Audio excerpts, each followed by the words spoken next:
Hello YouTube, Facebook Live, and Twitch.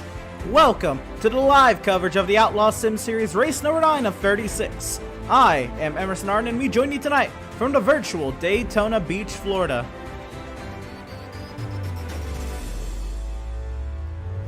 The World Center of Racing is what they call it, and opening in 1959, the first ever Daytona 500 was an iconic one.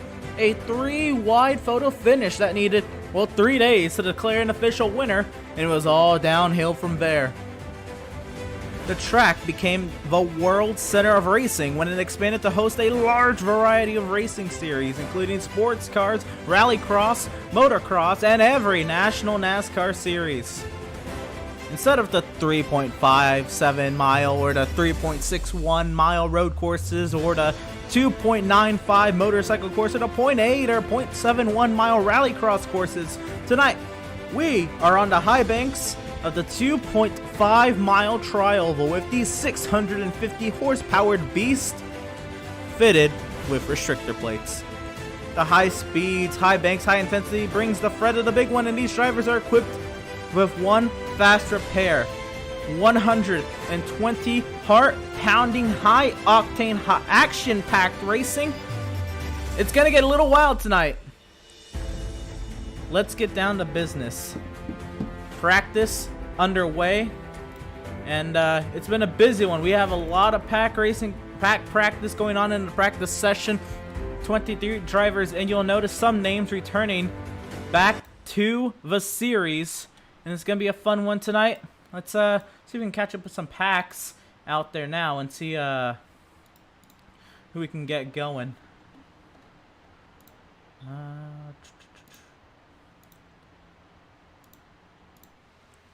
Oh. Well, there's a Max Service trying to enter the road course. Here's a little pack. Andrew St. Course actually losing touch with it. Anthony Pritchett back. Seth Berger on track. You'll notice a lot of pink liveries. Liveries. Wow, I'm struggling. A lot of pink liveries tonight. That is because we are in October. It's officially Breast Cancer Awareness Month. So this week's charity is Susan G. Komen, and we're deciding to change things up a little bit. No longer are we using the Cash App tag. Well, actually, that's still an option if you wish to donate there, but to kind of help influence that this is legitimate what we're trying to do, the Laps for Charity. We have now included the donation buttons on our Facebook page that go directly to this charity. You can even go on Facebook, you can look at the last posts about this race, and the donation button is there for this charity. You can click on it, you can see that it goes directly to this charity and that charity only, at least from our point of view. I don't know what Facebook does behind the scenes. So if you wish to donate to the Susan G. Komen Foundation for Breast Cancer Awareness, make sure you go to our Facebook page, Outlaws Sim Series. It's the title of our YouTube channel. And if you're watching on Facebook, then you probably already know what the Facebook page is. But again, the donation button there, most recent post about tonight's race, it is there. Please feel free to donate. That also being said, tonight's race name, the Race for the Cure 300. 120 laps means 300 miles on the docket tonight. And let's see, we're getting close to it. And I say it's very, the drivers you have tonight, I mean, it is insane. We have 24, one of these drivers tonight, that 88 of Joseph Cossie. Glad to have him back. This is going to be a big pack. So let's see. Joseph Cossie, you got a copy? Yes, sir. I assume you're going to be one of the drivers most fine with this. You're cool with an interview while you're out there trying to get some pack practice? Right on. All right, so first race back in the series. How you been, I guess? I've been doing that elite, what you call it, Cup Series I've been in. It's been a very, how should I say, it's been hard to race there. There are a lot of great drivers where I've been racing at, and they're very tough to beat. Yeah, totally, and I don't know if you know, but the competition in this league has definitely picked up. from where you left off with Malenko and Max Service. Now we've had 7 different winners in this young season. I don't know how much you've kept up with the league. I'm sure you kept up pretty well with it. But any shocks to you, just kind of heading into tonight, seeing how the landscape's been played out? I know most of that doesn't affect a plate track, but yeah, anything that sticks out to you coming into tonight? Not really much at all, to be honest. Just we're gonna try to keep the nose clean here all race long. Hopefully, we'll be there at the end. Right on. I was gonna say, so what's the plan? Are you gonna go out aggressive? Are you gonna ride in the back, let them maybe cause a wreck first, or? I've been thinking about it. I've been thinking about if I want to just be out here because I got nothing to lose. For the first time for the first time all season, I have the I ratings on the score, and I actually didn't mean to have them up. That's just kind of the settings I used for the 10-hour this past Saturday. But confirms you are the highest I rating in the lobby. Yeah, I mean, does that really play into any effect because it's a plate track? Maybe experience with you being in the draft, or does that all go out the window with all the updates and just the caliber of drivers in here? It's just you got to pick and choose your runs here. I mean, it's not gonna be easy. These cars don't suck up very well. It's gonna be quite it's not gonna be very clean. Let's put it that way. It's gonna be very rough and tough on edge. Right. I think a lot tonight you'll notice drivers dancing around in the draft, and why is that? How tough is it to handle these cars in the pack? It's just hard because of the air and everything, and then especially if you're the one pushing somebody, it makes it even harder. Right on. You think you can play a little spoiler, I guess, since you're no longer a full-time driver on the season? Hey, I'm gonna try. I want to. I definitely want to. Right on. Well, none other than... Because if I can't do it here, I'm definitely gonna do it at Chicago. Right on. We are ready for you to come dominate Chicagoland. But anyway, best luck to you tonight. Hope to be talking to you on the other side, and sure there'll be some caution periods. If you're towards the front, we might drag you on up then as well. All right. Definitely so. Right on. And that was Joseph Kiosi making his return, and he's working with the driver who beat him out in race 1, Tyler Markle, right behind him. Kiosi, of course, ran the first couple races this season. Oh, they're gonna wreck. There goes Tyler Markle making contact with Devin Smith, and they save it. Smith into Miz. Can they hold on back here? Miz into the wall. He's gonna reset. Wow. Wow. Already the action, pumping up. It's let's just see what we got out here in terms of a pack. Everybody's kind of spread as they work their way around mini packs. Everybody trying to get grouped up here. It's hard to get close to one another, as Kossi said, and that is proving evident.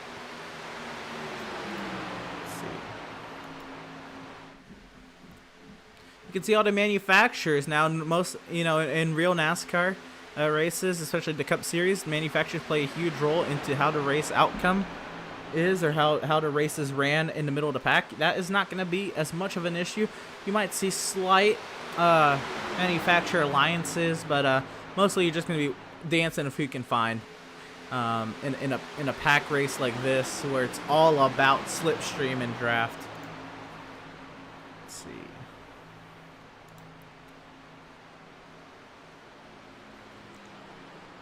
You know what? I think it's time we bring up our most recent plate race winner. Oh, and they're wrecking! Smoke on the back straightaway. Can't really tell what it was, as I was trying to look at my other screen. Let's see if we can get a hold of the driver, the number 48, Garrett Belzy. Garrett, you got a copy? Yeah, I got you, buddy. Right on. So how you feeling tonight? Feeling good, man. Just hanging out, trying to log some laps. How are you, man? I'm fantastic. It's been a blast this season. We finally hit a plate track the second time this season. Of course, you won the very first plate race this season. Anything you can take from Talladega to Daytona, or are they just too different? I think just getting laps in there. Any restrictor plate racing always helps out. So yeah, I think it helps for sure.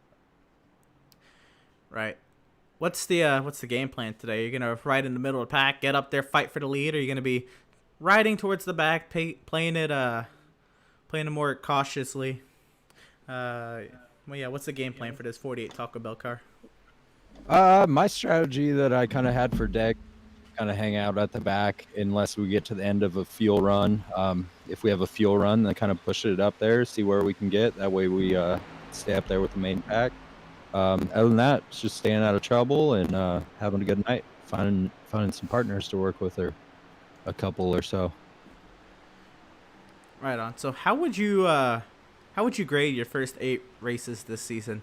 I apologize if I asked you this before, but I don't think I have. But how would you I guess yeah, how would you assess yourself after these first 8 races? I'm still searching for some speed. I think we definitely got a little bit lucky with the Talladega win, but I'm just trying to definitely have made as many races as I would have liked to. So that's kind of the goal. Just try to make the rest of them throughout the rest of the season and get as many laps in as we can. Get a little bit faster. Right on. Any partners or alliances you have heading into tonight, or it's just dance with who you can find? I'm kind of a lone soldier. Just kind of dance with who I can find and just who seems like they're making the smart moves. Right on. So how did these cars handle in the draft? I think we're gonna see a lot of dancing in the pack. How did they handle to you in the driver's seat, and why do you think that is? I don't think the handling's a super big issue. I think it's really kind of the big thing is knowing where you're comfortable. You'll have some guys that like the top, some guys that like the bottom. For me, I kind of like the top side. But I think the big thing is just kind of watching guys trying to keep their nose clean um, in back in the pack and all that. I don't think that the handling package is too bad. I like it. All right, that I guess would mean a lot. I think a lot of drivers are a little nervous to get out there, and maybe not as much because they know each other, but a little nervous to get into the middle of the pack and start duking it out, just because of how uneasy these cars can be, like in the pack in terms of holding a line. But I guess back to you. What's the go time lap for you? 5 to go, 10 to go, 15, 20. I would say about 10 to go, depending on how many cars are left. We do have a big field tonight, so that kind of may change depending on how many cars are left at the end of the night. Um, one thing I do want to say about the draft, I have noticed that the cars are a little bit harder to pick up on as far as the draft goes. So it will be easy to lose the draft tonight, so that should be interesting. I was gonna say, we had just had Talladega official week last week, and yeah, if you decide to run at the back of the pack, you really had to flat foot it to stay with it. If you were about 8 tenths, 9 tenths out the update, um, why do you think that is? And do you think it's maybe just these Xfinity cars, or do you think the service as a whole kind of updated the slipstream? I think iRacing definitely updated the restrictor plate package a little bit. So um, should be interesting tonight to see how different that is compared to who ran up front at Talladega. Right on. Well, congratulations. Wow. But best of luck to you tonight in your run here at Daytona. Maybe try to make it a couple plate races in your back pocket. And hopefully, we're talking to you on the other side of this. Thanks, buddy. Have a good one up there. You too, man. Have a blast down there. and that was Garrett Velzy, driver of the number 48. And I have to say, another name returning to the series. Usually in the 79 car, was not able to get that number locked in for tonight. Though it's definitely available. It's mostly on my part why he didn't. But you see him there trying to, I guess, take an alternate road course route. Anthony, you got a copy? 10-4, buddy. All right, what's poppin'? What brings you back? Well, just scheduling and a series of events has brought me back to this Outlaw series. I'm excited to be back. That's for sure. Right on. Yeah, so Daytona. I know you love the plate racing. I've talked to you a little bit before. You said you enjoy it. So what makes this so enjoyable? Just the I guess the fun factor of it, or the fact that anything can happen. What is it for you? Well, it's definitely fun, but it's definitely a place where anybody can win, and I think it just makes for an exciting race when everyone's got that mentality of if I play my cards right, I can make it up to the front. And it looks like you guys got a pretty good size field, so 120 laps, that's going to be a long time. I bet patience are sure going to show, but at the end, they're going to run out, and whoever's going to take those risks are going to be the ones who's going to win.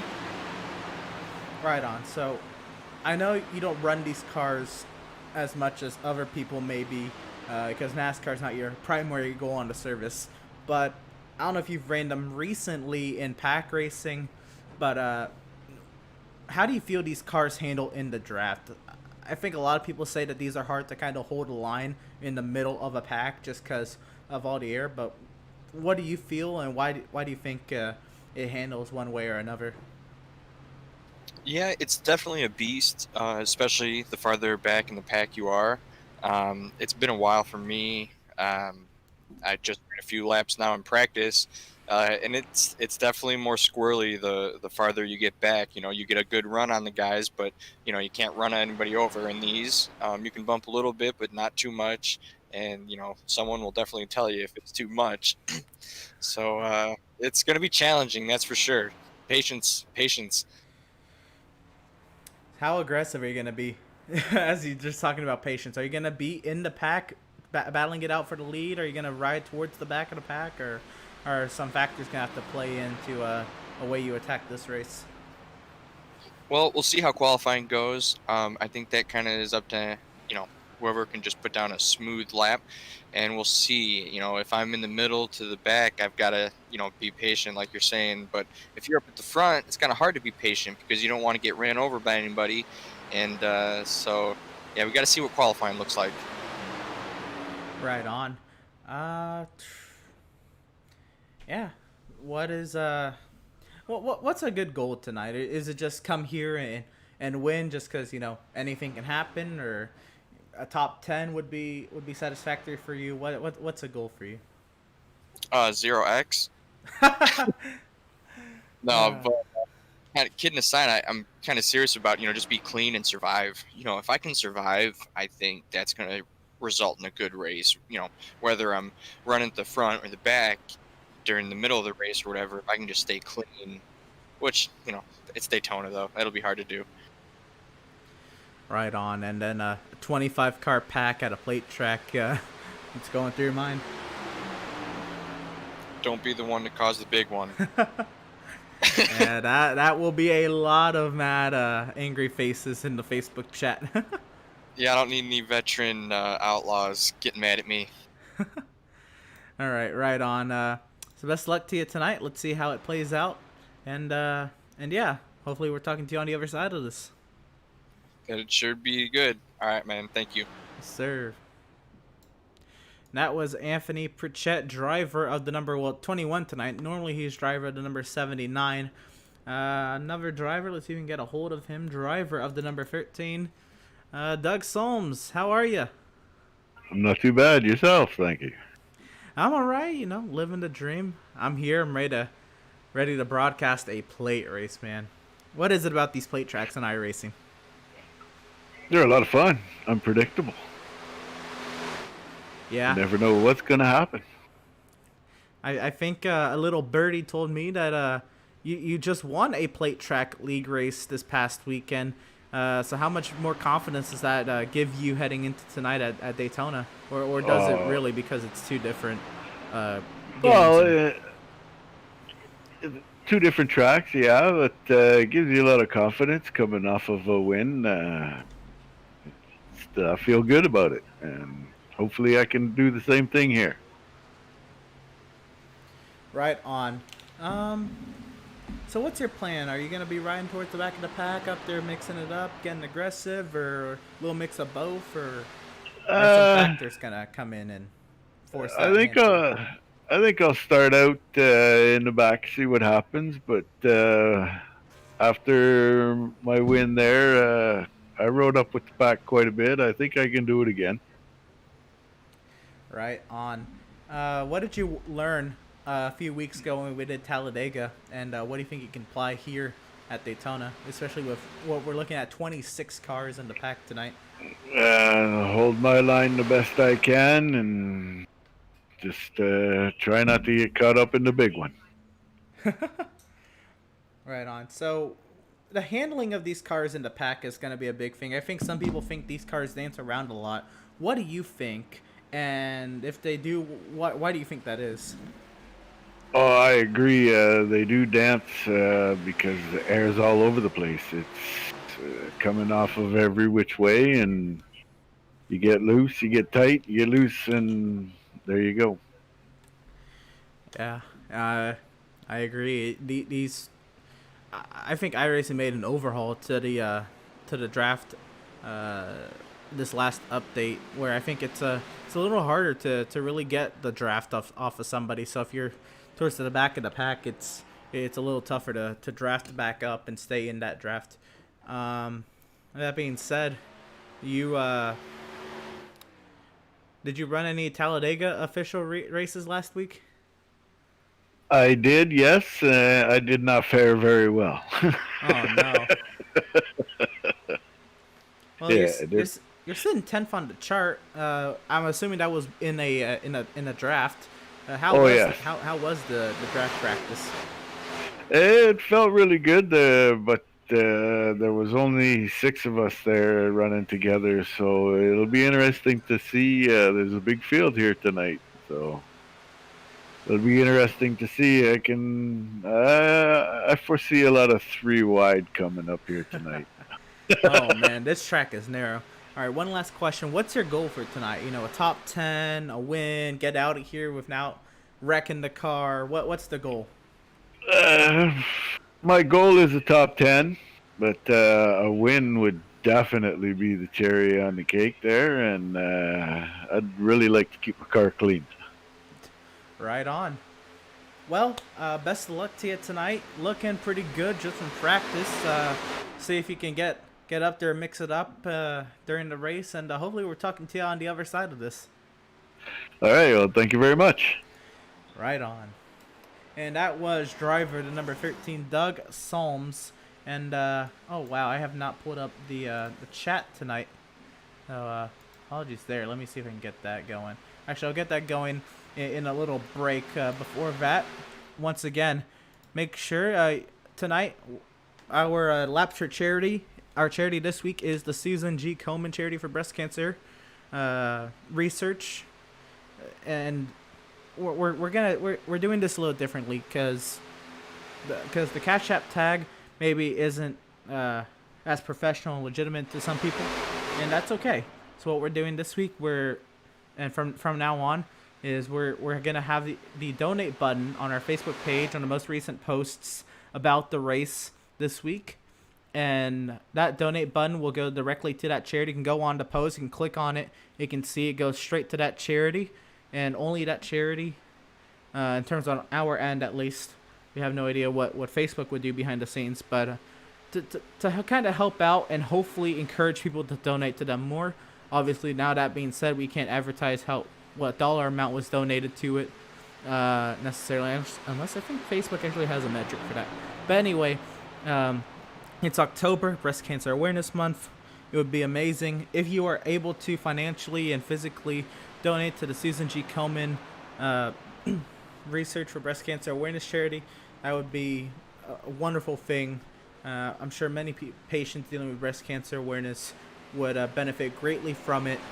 And of course, we're doing this to try to get more charities into the spotlight and get them the recognition they deserve and need in such a weird time. I really can't say anything other than it's very, very weird what we're going through, and it's just not the same. They need to be brought to the spotlight more, and we're hoping to help out with that as much as we can. So of course, if you want to donate to the Susan G. Komen Foundation this week, go to our Facebook page, Outlaws Sim Series, and on there, on the most recent post about tonight's race, you'll see the donate button, and you can donate straight to the charity from there, and we hope that you're able to contribute to them. That being said, gonna fix a couple things up here up top before we get to racing. Tonight we're gonna have 10 minutes of qualifying. Not sure if they're all gonna be used. We'll see what happens though. We'll be back on the far side of the break.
welcome race fans back to the World Center of Racing. We're here at the Daytona International Speedway. Tonight, 120 laps on the docket. It's going to be a fun night tonight. 26 cars ready to do battle. But first, we have to line them up in the order that matters most.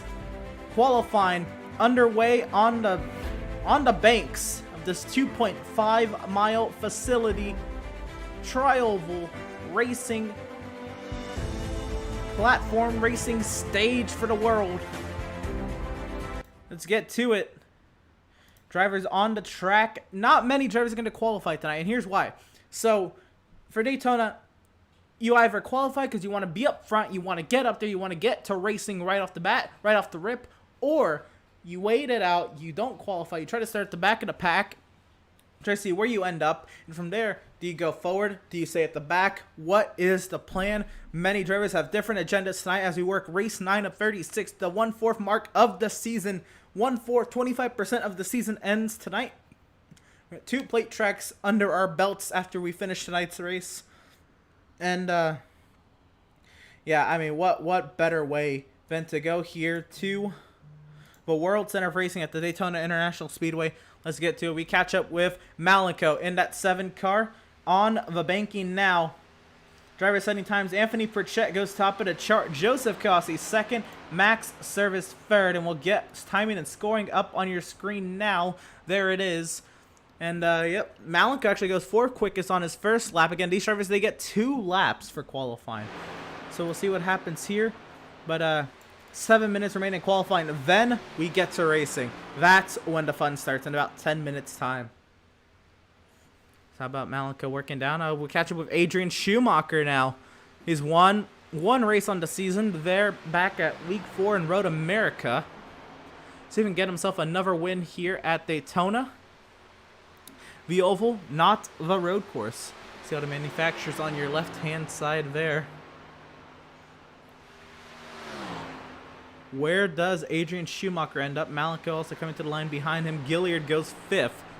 Schumacher, his first lap puts him 5th. Malenko stays 4th. I don't think he improved. He did not. He did improve, and that's going to do it for Malenko. We'll catch up with Andrew St. Cyr now, coming off the pit lane on the back straight now. We'll actually catch up with other drivers on laps. Gilliard, I believe, is just finishing a lap here. Gilliard, Schumacher's just finished the lap. Okay, so we'll catch up with Andrew St. Cyr, who's working the high banks now. He's getting ready to start his first timed lap in only 6 qualifiers. We're only also 3 minutes in, but not looking good for numbers in qualifying. Lots of drivers here tonight. 26 drivers. Andrew St. Cyr starts his lap, and you'll see he's going to ride the high line on his first lap. Oh, he clips the wall. That's killing his entire qualifying run.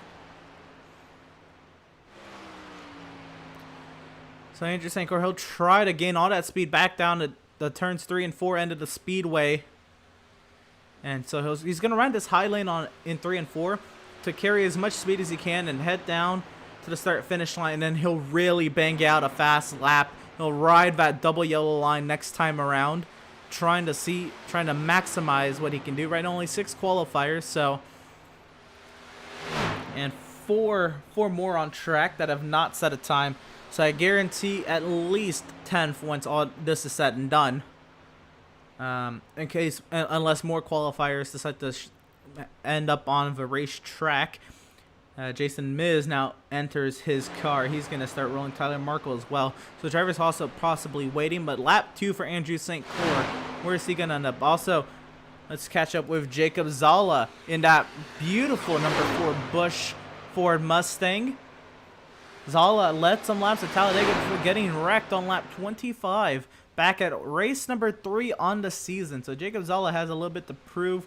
Garrett Velzy goes 4th quickest in that 48 Taco Bell Chevrolet Camaro. Catch up with Dan Park also coming off the pit lane. Jeremiah Stutzman coming off the pit lane. Jason Miz as well. Tyler Markle. Andrew St. Cyr. Seth Berger on track as well. Berger Nation rise up. Brandon Richardson. We'll see where he ends up. It's 9th out of 10. St. Cyr goes top of the charts. Wow, I thought when he scraped the wall that was going to do it, but he'll go top of the charts. There's still more qualifiers out there, and the track's going to cool off, so the speeds are going to come up. Tyler Markle now attacks here. High lane through 1 and 2. This is his opening lap of his qualifying attempt. We'll see what happens.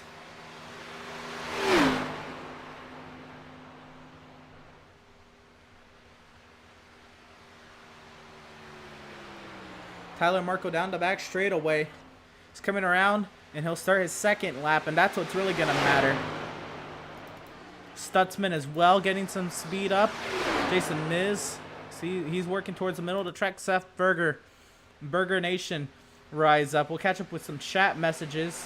Dakota Brandon, woo. Love to see you, Dakota. We'll have to have you tuning in to the broadcast. See, Tyler Markle goes 11th, but this is the lap that matters to Tyler Markle. Who also set a time? I think Richardson set a time. My apologies, I've been pronouncing that wrong this season. But Richardson. Berger goes 13th, Stutzman 14th, but this next time around is what really matters to these drivers.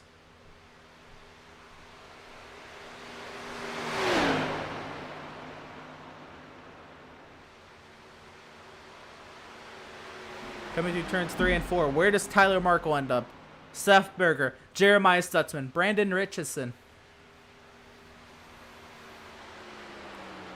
Tyler Markle will go 9th quickest. It will not be enough. We'll catch up with Seth Berger coming off of turn 4. Also, Jeremiah Stutzman, Brandon Richardson does not go any faster than 10th. Berger will go 2nd quickest behind Andrew St. Cyr. Jeremiah Stutzman ends up 2nd quickest behind Andrew St. Cyr. 1/1000th of a second separates the top two.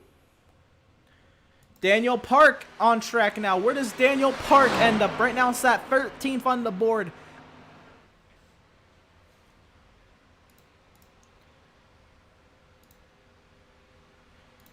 Here he comes through the tri-oval. Mark Berger. Burger Nation goes 77. Yes, indeed.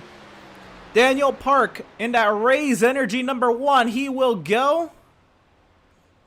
He will stay 13th quickest. So 15 qualifiers through with 90 seconds left in the qualifying session. I don't see anybody else taking to the track. And in about 40 seconds, it will be official. No, actually it's official now.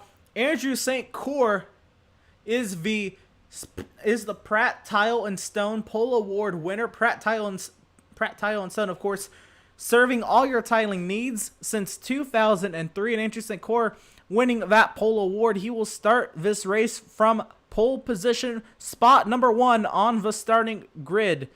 To his outside half, Jeremiah Stutzman. And of course, we shout out Andrew Pratt for his amazing work to help us out at the Outlaws Sim Series to try to get this car count up. And look at us. Look at us now at a 26 car field. What a beautiful thing. A lot of drivers ready to do battle. At the Daytona International Speedway, there was Gatorade Victory Lane, where one driver will end up tonight. One of these 26 drivers will win this race. But who will it be?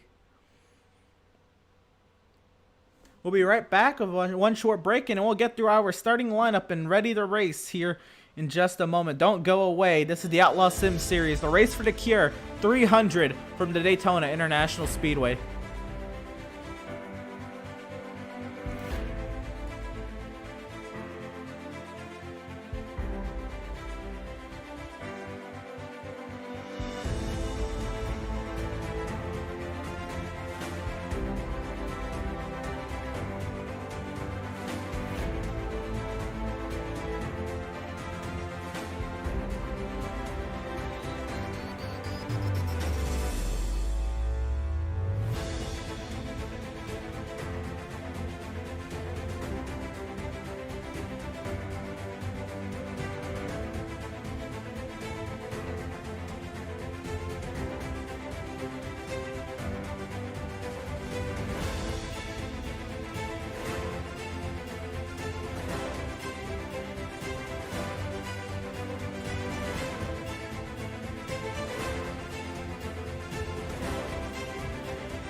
Race fans, welcome back to the Daytona International Speedway, the World Center of Racing. We're getting ready to go on 120 heart-pounding, high-octane, action-packed laps around this 2.5-mile trial embedded with so much racing history. Andrew St. Cyr and Jeremiah Stutzman, the front row. And how about let's go through our starting lineup. It'll be on the left side of your screen as well. But kicking it right off, Andrew St. Cyr will be on row number 1. He was outside the Ford Mustang of Jeremiah Stutzman. A couple Fords will start in row number 1. You fall back to row 2, Seth Berger and Max Service. A couple of season-long rivals ending up side by side to start here at Daytona in row number 2 in those Chevrolet Camaros. Row 3 will find the 21 of Anthony Pritchett in the Chevrolet Camaro and the 4 of Jacob Zala in the Ford Mustang. Row number 4 will find the returning Joseph Cossi alongside of him the 48 of Garrett Velzy to make up row number 4. A couple Chevrolet Camaros. Row 5 will find Jason Miz in the Camaro and Malenko in the Camry. I'm sorry, the Supra. Wow, Camry, what a throwback. Row number 6 will find Tyler Markle in the Camaro and find Brandon Richardson in the Supra. Row number 7 will find Dan Park in the Supra and James Gilliard in the Camry. The Camaro. Wow, I am losing it tonight. Row number 8 will find Adrian Schumacher. Oh, to check up on the pit lane. Oh, don't hit one another. Adrian Schumacher will be in row number 8 to the inside in the Supra, and Andrew Pratt to his outside. Row number 9 will find Kyle Lingerfeld in the Supra and Eric Peck in the Mustang. Row number 10 will find Josh McClune in a Supra and Adam Gardner in a Supra. Row number 11 will find Kevin Thompson in a Mustang and John Neese in a Mustang, making his first Outlaws Sim Series start. Row number 12, we will find Devin Smith and Matthew Setzer in a couple of Camaros towards the back of the pack. And rounding off the grid, we'll find Daniel Supansky and Doug Solms in a Camaro and a Supra each. So as the field heads their way down the back straightaway for the final time before we get to racing here tonight, Andrew St. Cyr, Jeremiah Stutzman, the front row. It's time to go racing at Daytona. 120 laps on the docket. And, man, it's going to be wild. It really is. It's the field of 13 rows deep, double wide, 26 cars. Gets ready to roar here at Daytona. Plate race, and everybody loves to see it. Lisa Pratt says, Andrew Pratt, let's go. Number 75. Yes, indeed. Let's go. It's time to bring the action. The iRacing.com Ford Mustang pace car is pulled off into the pit lane, and we are green from Daytona.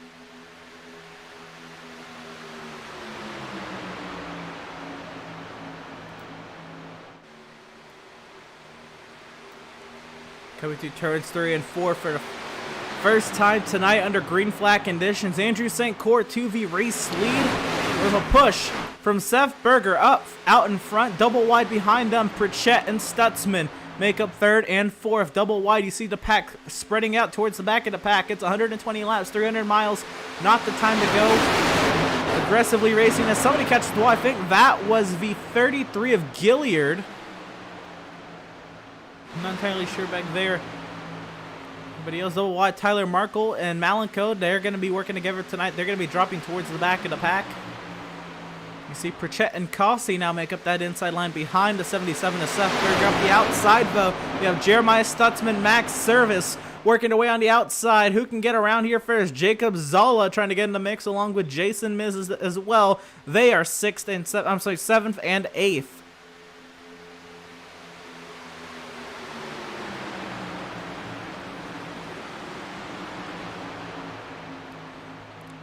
Three laps in now. St. Cyr holds the top spot. Only 2 cars in that outside lane. This inside lane is getting very formed up, and we can easily see this race go single file very quickly. Jacob Zala is going to shoot to the inside. He's going to drop back in the pack. Look at how spread out the pack is towards the middle of it. Look at how many cars are single. He catches the grass, Zola does, trying to drop back that number 4 Bush Beer Mustang. Find our way back up front. Stutzman is dropping back, little to no help on it. Outside, and Max Service left him. Service has already dropped to the inside. Stutzman falls back to the 48 of Velzy, who won Talladega, the last restrictor play race. And Agent Schumacher, big lag time there coming through the tri-oval.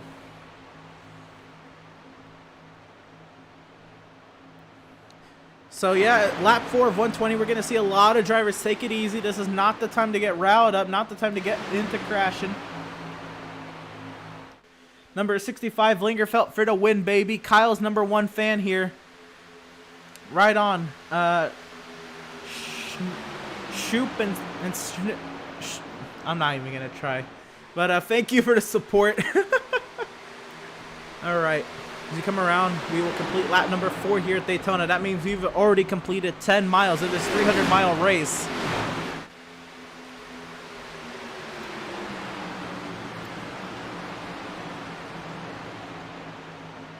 Oh! Look at Seth Berger. He's going to come out to the outside lane. Now 5 cars lined up on the outside lane. Pushed by Joseph Cossi in second car in that outside lane. And now we're talking. Now we're going to get some racing up front right off the rip.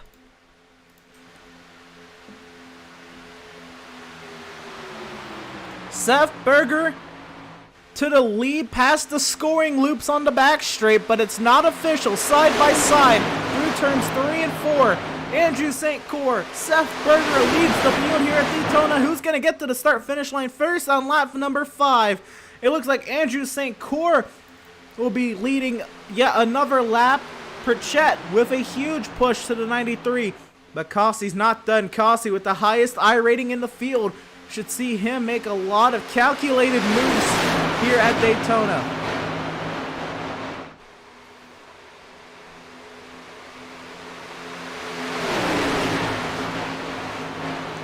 How about Max Service dropping as the pack starts to get riled up? Pritchett, huge push to the back in the 93.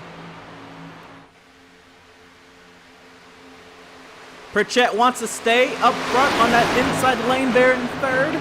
He knows he can trust the 93 right now. Another thing is you don't want to push for too long. There's no rule against it like there is in the real NASCAR Xfinity Series, but what there is engine temps. You can blow an engine if you're tucked up under the back bumper of somebody for far too long. Seth Berger roars back with the momentum on the outside lane as they head down into turn number 1. Joseph Cossi trying to give a big old push to the 77. How about Jeremiah Stutzman trying to follow suit? Velzy and Schumacher handcuff up high.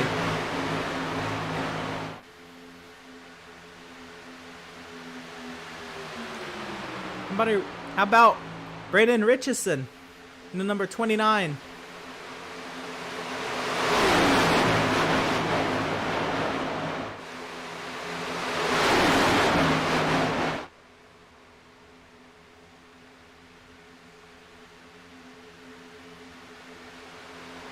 And Seth Berger is going to lead his first lap tonight as we start lap number 7. Most of the field spread out towards the back of the pack, but his top 11 wants to do battle, and Berger gets clear to the race lead in front of Cyr. I can't believe that wasn't an accident. That was close. Very, very late move, but Berger was clear. St. Cyr to the inside. Pritchett falls off the 93. He tries to go up to block Cossi. Now Pritchett trying to take the race lead. Cossi going to give a push to the 21. Berger with no help. Cyr falls back into the back. Anthony Pritchett to the race lead.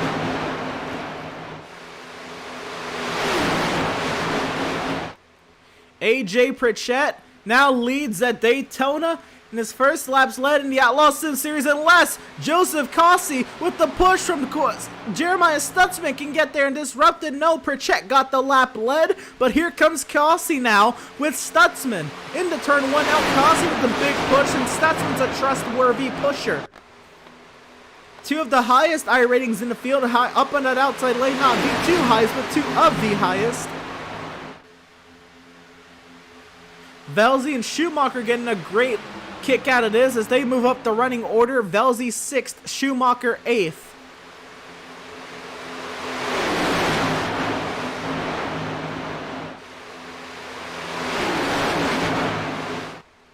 And now, if you look at the gap between 12th and 13th, you want to... This is where, if you're the backpack, leading the back of the pack, leading the second half of this pack, you want to be really full throttle here, because you risk now losing that lead draft, and that lead draft is oh so important. For whatever reason, we stay green all 120 laps. Your chance to win this race will fade away if you lose that lead draft. And right now, Andrew St. Cyr, look at the muscle he has to put on. He is the car in between two packs of cars. He is doing all the work, trying to tow the 7 of Malenko, who finally decides to give him some help, but isn't too little too late. There's 8/10 of a second separating the two packs. Now Garrett Velzy falls to the back of the pack as Seth Berger takes the race lead. Jason Miz back up front. Pritchett, Miz, and Rich Eisen up front and in 4th, trying to give a big push to the 21 of Pritchett. Pritchett falls back, though. He has the push from Joseph Costi. I'm sorry, Rich Eisen back in 3rd now. They're going to try to get lined up here. It's about that time where it's time to file into line, except Miz wants to go for the lead. Rich Eisen there in 3rd.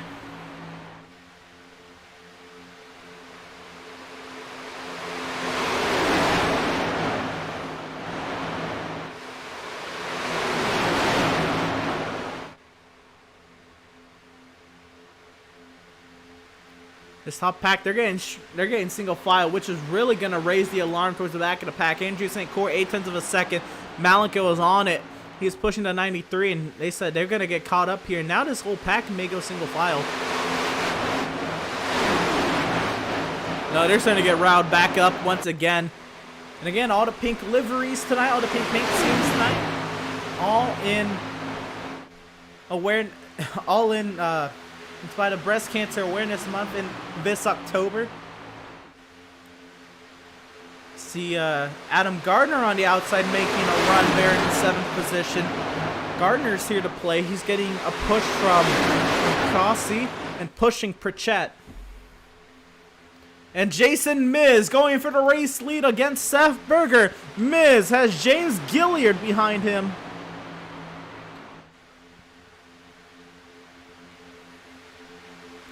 Andrew St. Cyr and Malenko had maybe an issue pushing one another.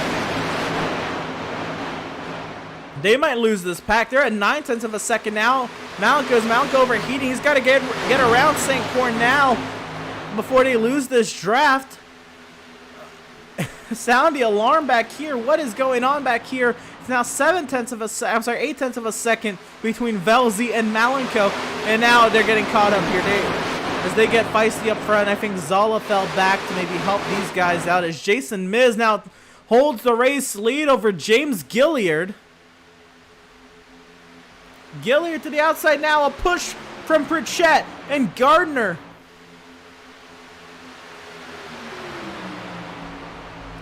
James Gilliard to the point with a push from Pritchett.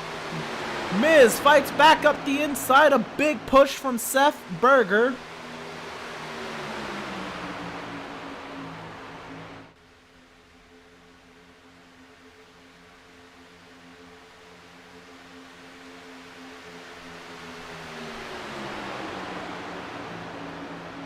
Side by side, this front pack. 5 rows deep. Actually falls back to 4 rows deep. They're getting feisty towards the back of the pack. They really have to figure out what's going on back here. Now Dan Park, Andrew St. Cyr are separated by 9/10 of a second.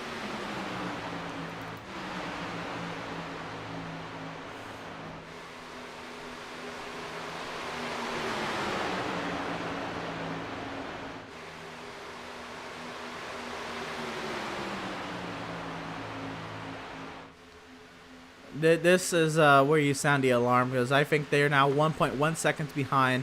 They need to really get going here. I honestly think Andrew St. Cyr, I know what he wants to leave as much of a gap as he can to the front pack, and I can't see this entire race going green. But they're losing this lead draft. They lose the chance to win this race if they don't start getting on it. And now it's dropped down to 0.8 of a second. Now looks like somebody's doing something about it. Jason Miz up front. Berger and Rich Eisen. Top three are clear. Pritchett and Gilliard duke it out for fourth. Jason Miz from the race lead. He's going to drop back and into the back of the pack. Here comes Gilliard. Rich Eisen with the push on the 77. Gilliard with the push from Pritchett. Devin Smith into the mix in that 95.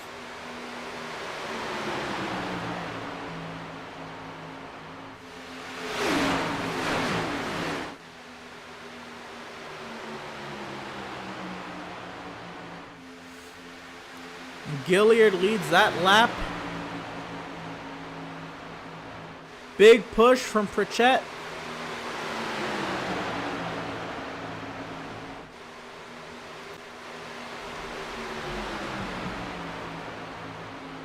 Now, oh, there's smoke in the back. That was lag, I believe. And Gilliard's clear. Pritchett, big push from Gardner. Zala follows as well.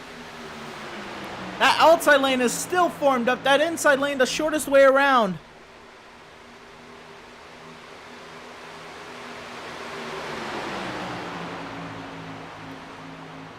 Double wide to the start-finish line. 17 laps in, and it's going to be Gilliard that time by the start-finish line. That was close.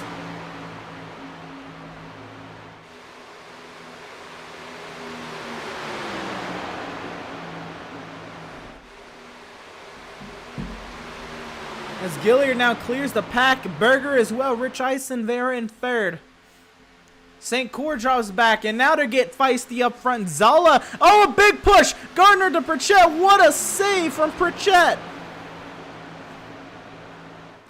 And this is wild. We're going to go back and watch this if we can. This is absolutely wild. I think we just missed it here. No. Yeah, we did just miss it. Let's go back. Go back all the way back here to where they come off of turn number 2. Look at the push. Gardner's just trying to help out Pritchett. Pritchett doesn't run these cars too much. Oh, and Gardner tried to push him there in the right rear quarter panel. That almost wrecked. Everybody checked up, but no harm, no foul. We go back to racing up front, and it's Gilliard and Berger duking it out. Berger with the push on the inside, but not too much help. Just Rich Eisen and no line behind him. Gilliard has a 5-car line to his advantage. To Berger's 4-car line, very loosely put together. Pritchett cleared a second.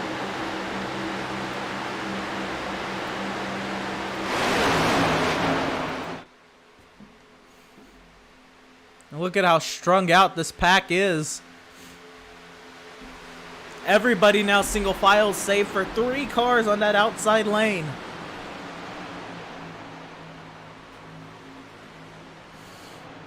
Cossi, not sure what he wants. I'm sorry, that's Rich Eisen. Not sure what he wants to do. If he wants to stay behind the 77 or try to make that outside lane work. But I think this is where everybody starts to realize this race is we're 20 laps into a 120 lap race. It's time to relax. One driver has lost the draft, Jacob Zala. Everybody else in this lead draft. Stutzman Schumacher still on the outside. Looks like that is Josh McClune trying to get hooked up with Garrett Velzy and try to continue that.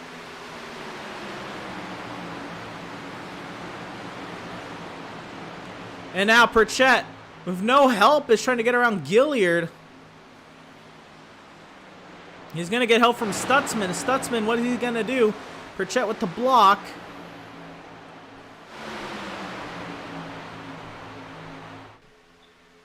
Oh, Gilliard with the block on Pritchett. Is Pritchett going to maybe dive down on Gilliard? Oh, that was a great block from Gilliard, but Pritchett, all the momentum is lost, even though Stutzman's still pushing Pritchett. Stutzman in number 71, Pillow Pets Ford Mustang. Almost contact there off of turn number 4. Pritchett being side drafted hard by Rich Eisen.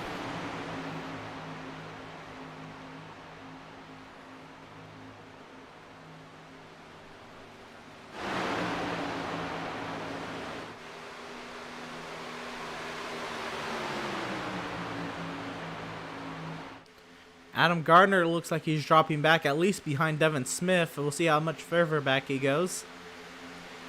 This top 6, now they seem to get very spread out. Pritchett losing steam, even though Stutzman's tucked up behind that Jack Daniels number 21.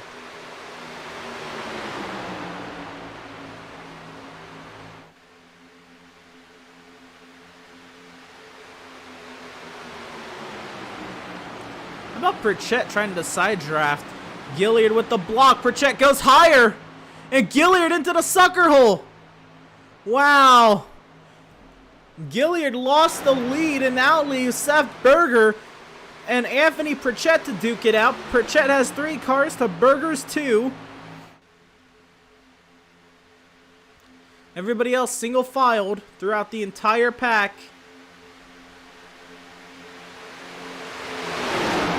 Minus, I'd say, who is that? Is that McClune still out there back there? And now Pritchett cleared to the race lead. Stutzman with Schumacher. Devin Smith coming to help.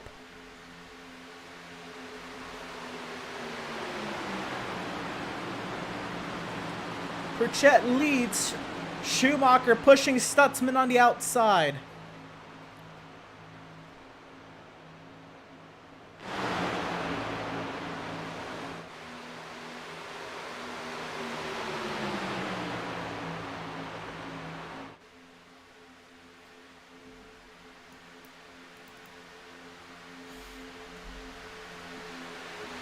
Schumacher giving a great push to Stutzman down the back straight as Pritchett holds on to the race lead over Seth Berger. Lap 24 of 120. We should expect to see pit stops soon. I'm expecting maybe around lap 30, and you're going to see the whole pack try to come down to pit lane in a clean fashion. Can't run over one another. Got to be very smooth and smart, stagger, give everybody space, but pit stops on the horizon. When that happens is the question. With 75% fuel loads, not entirely sure when that will be.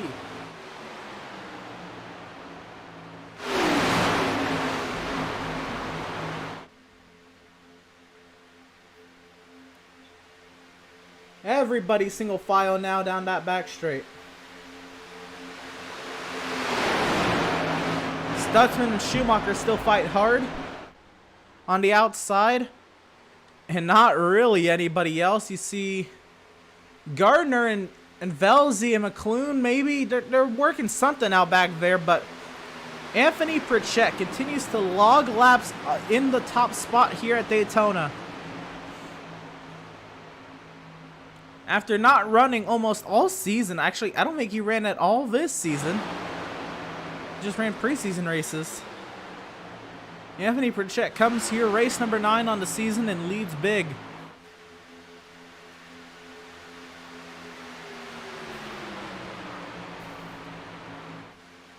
Rich Eisen with the bump into turn 3. Gilliard falls back with Devin Smith. Stutzman, Schumacher, they can get clear in line here if they want. Schumacher looks like he wants to get down. He's leaving the space for Stutzman. Stutzman doesn't want to go down. Now Gilliard's going to find help in Stutzman. Stutzman now, he drags Gilliard up and Stutzman goes down. Gilliard finds his way in line, and now we're all single file except Garrett Velzy and Adam Gardner are pushing. Gilliard says, I see that momentum. I want to go with it.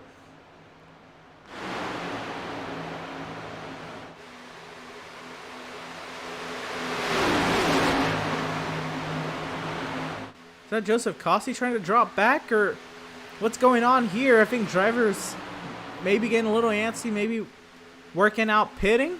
I don't know if that's happening now, but 75% fuel loads. Pitting's got to be happening soon.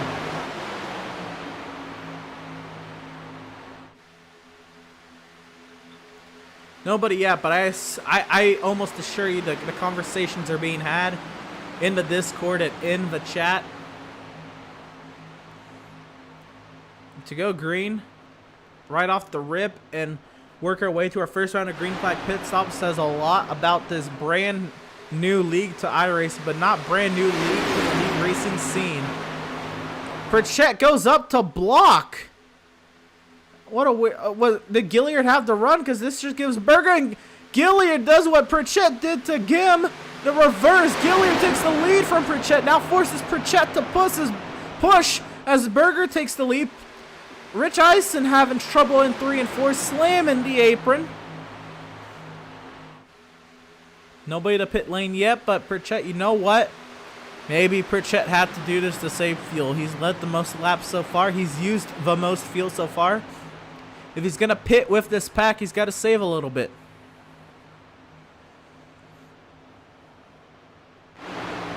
He's not falling back from Gilliard. I have to assume this is saving, or Pritchett just got caught out by it. But Pritchett getting a push from Velzy. They fall back to Ave. Seth, Burger Nation rise up. They're up front.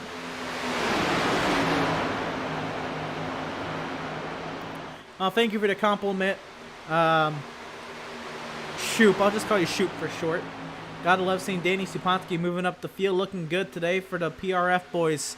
Yes, Supansky he's up in 20 with Lingerfeld. They're working together as we work lap 30 of 120 now. Mark Berger says, you go, kid. Micah T. Pratt, yeah, come on, 75. Yes, indeed.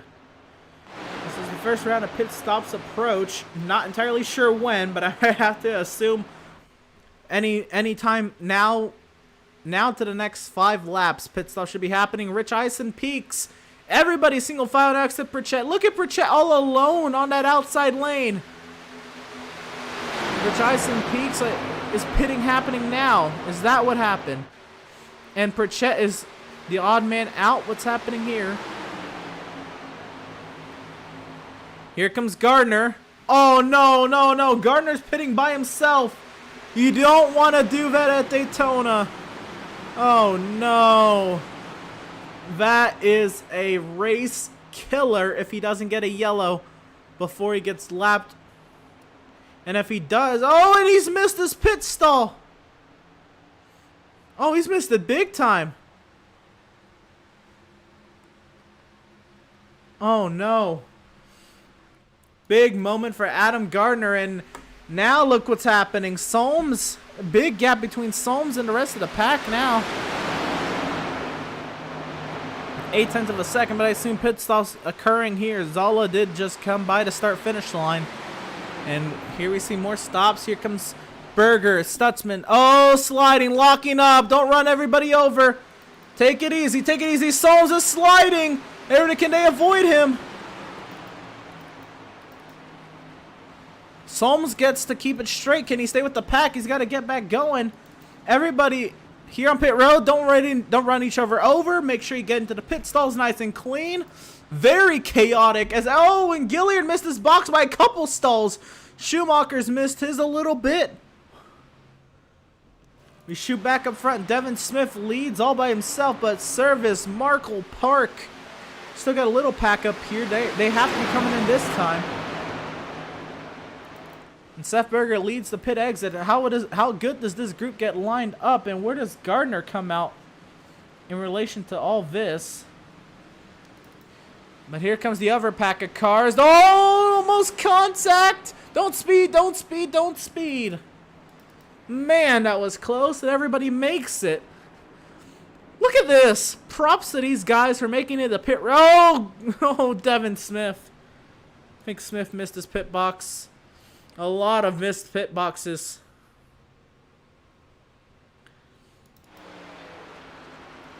Where's Adam Gardner come out in relation to this? Gardner catches the tail end of the draft. Good for him.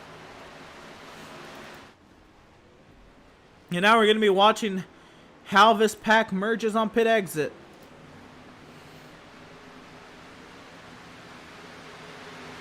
Service, Dan Park lead. We'll be racing on pit exit. Seth Berger leads the pack on track.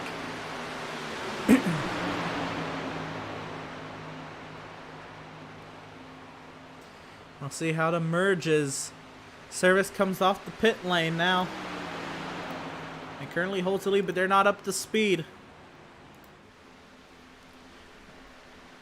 Berger with the lead of that outside lane. Service has no help. Park is falling off of Service, and Service is going to get swallowed up by these guys. Stutzman, Rich Eisen, Kossi, Miz, and McClune make that first round of pit stops clean, and they're gonna make a 9-car pack up here with Max, Service, Dan Park, and Kyle Lingerfeld. Everybody else are kind of spread out. Malenko and John Neese can't figure out what's going on back here. Tyler Markle in this little group, they're going to have to hope Setzer and Supansky get caught up. And then this huge pack, they got to get lined up if they're going to want to catch the front group. And they really got to get a competent lead car up there.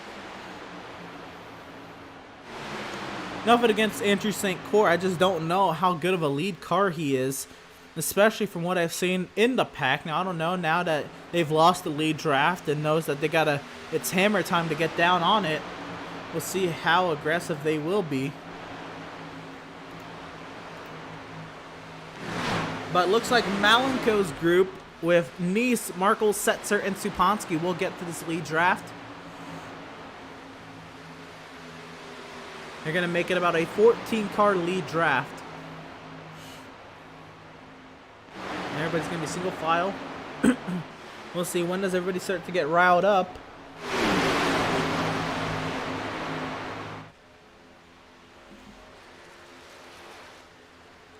Well, everybody knows the tail through the top 14, and then the next pack of 15th through 23rd are lined up. Gilliard missing the box by that much, and Solm spinning on pit entry. They are by themselves together. Jacob Zolla is really by himself, and how by himself he is. Well, there's the pack. They're about to lap Jacob Zolla, and he's not out of it. As long as he stays one lap down and the caution comes out, you know, the threat of a caution is always imminent at a plate track.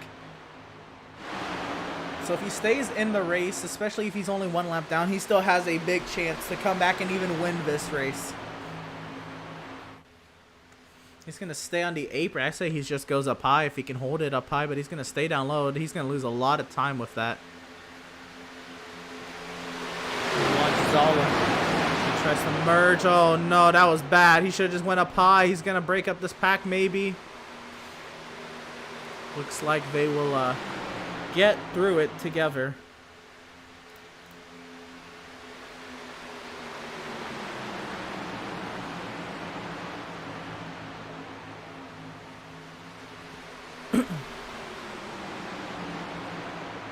So as he worked lap 37 of 120, Rich Eisen pushes Seth Berger in.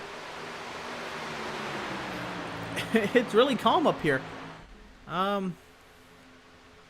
This is tough. Now I guess the next thing is to see what the gap is back here. Anthony Pritchett's back here. I can't believe Pritchett ended up back here, but you know what? Pritchett, this is huge.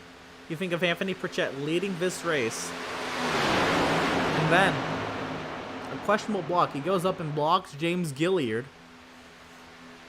I don't even think Gilliard was there enough to block or really worry about entering turn 3 that lap. But he did. Gilliard, which did the same move that Pritchett did to Gilliard. Pritchett shoved Gilliard pretty much. He went higher than Gilliard, forced him into the sucker hole.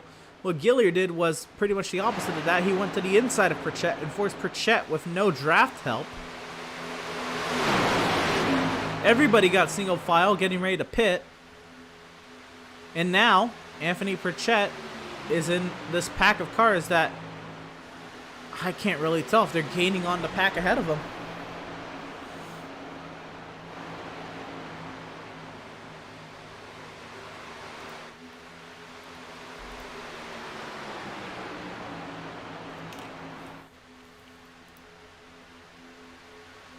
Wow. I don't know about that one. I guess let's get a little bit of onboard coverage of each driver. We'll kind of talk about each driver and how they've been through this race and this season and what's going on since we're riding single file for the most part. Just kind of waiting for things to pick up.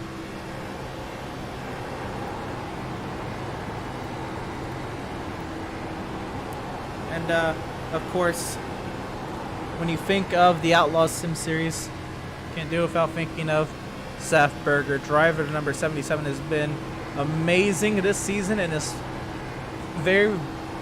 brand spanking new to iRacing. It's just crossed the 1/3 mark of this 300-mile race. Next time by the start-finish line, 100 miles complete at the World Center of Racing.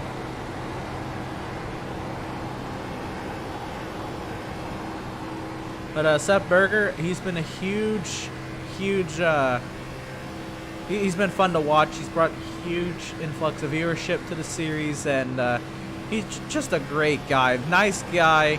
He enjoys doing this, and everybody who supports him, y'all are amazing people as well. It's honestly a blast that I get to come and do this every week, and I get to put the show on for you guys. You must be rooting this guy on, and how about him? Clean track up ahead, leading here at Daytona. Oh. Not exactly sure what happened there. There go Brandon Richardson here. Behind Seth Berger, Brandon Rich Eisen in second position. He's been working on it. He hasn't gained the top 10s and 5s he's deserved, but he's really put on some amazing effort to get a couple of those. And with the 1/4 mark of the season, hopefully he gets that turned around. He's trying to give a big push to Anthony Burchett. I don't know if that's really working out for him. Joseph Cossey here in the 3rd position, making his return to the Outlaws Sim Series. We thought he would dominate this season. After race number 2, he said he would. Race number 3, he said he would not be returning to the series, and that we wouldn't be thinking of Joseph Cossey as a championship contender anymore. Well, lo and behold, he's back, and he's not here to compete for a championship. It's a one-off race. But Joseph Cossey back into the action. He has yet to win this season, and it's a play track. You might just see him do that. Fly back to Jason Miz, who's been a great driver to watch. Has yet to win this season, but man, Miz has been in the thick of it a lot this season. Very good at this iRacing stuff, and we should expect Jason Miz to be a contender for any of these races coming up. But why not Daytona, riding in the 4th position? We'll get back to this in just a moment, but an update as it is happening. You can see it on scoring if you've been keeping track. But Andrew St. Cyr is leading this second group up to this pack. They've went from 7.4 seconds to 4.6 seconds. So if you're a fan of one of these drivers in the second pack, they are catching. And they're catching pretty quick. I don't know what's going on here, but there's a lot of jumbling for position here. And now we get to racing. Something lit up where we weren't running 2 and 3 wide now, or we're not running 3 wide, but 2 wide, and now I think Rich Eisen said, "I've had enough of riding second. Let's get to work. It's racing. Let's race. It's a racetrack. We're in race cars. Let's not sit in a train. Let's race." And that's gonna allow that second pack to catch up as Rich Eisen takes the lead. Brandon Rich Eisen leads here at Daytona.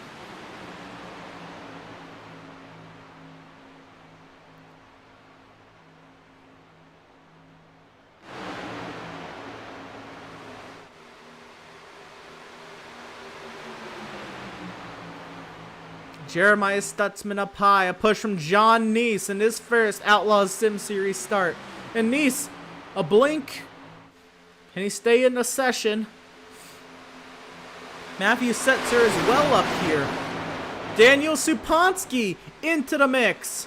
Kyle Lingerfeld. What a whole group of guys. We expected those guys to be together.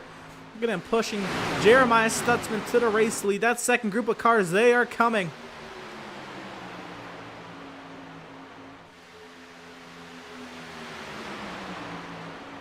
And Jeremiah Stutzman to the lead, a push from John Neese. Matthew Setzer in 3rd, trying to get clear of the pack. Rich Eisen fights back up the inside on Neese.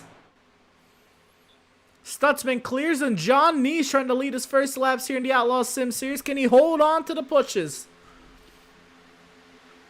Matthew Setzer. And a caution on the speedway. Oh no. Doug Solms, is upside down. Oh no. What happened?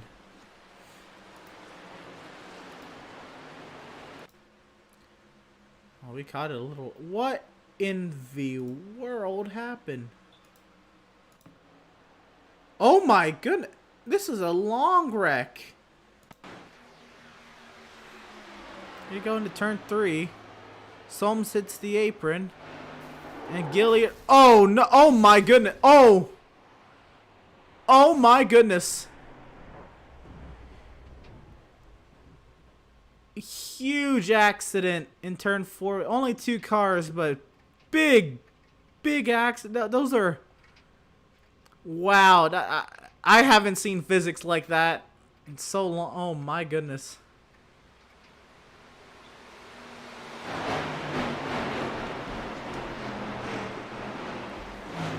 And just as that second pack got caught up. Wow, I don't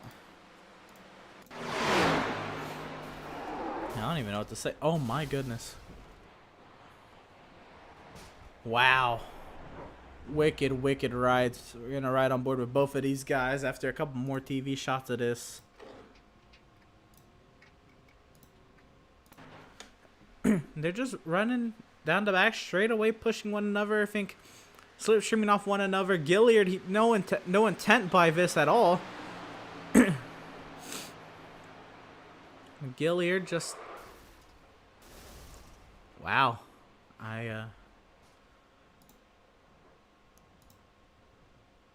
Wow.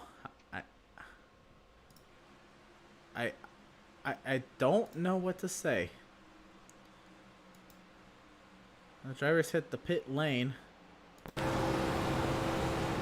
this is not what I meant at all. Let's just ride. Wow.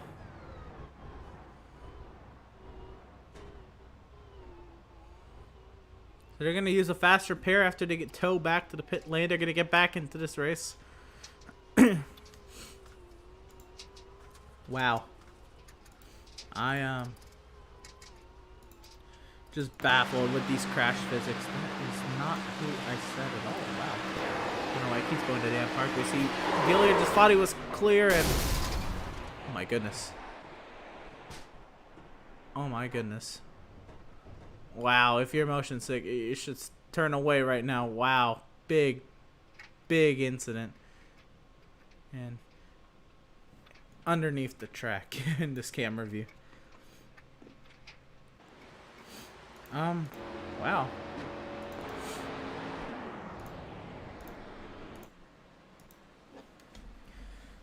Let's see. Wow. Wow. I don't even know what to say.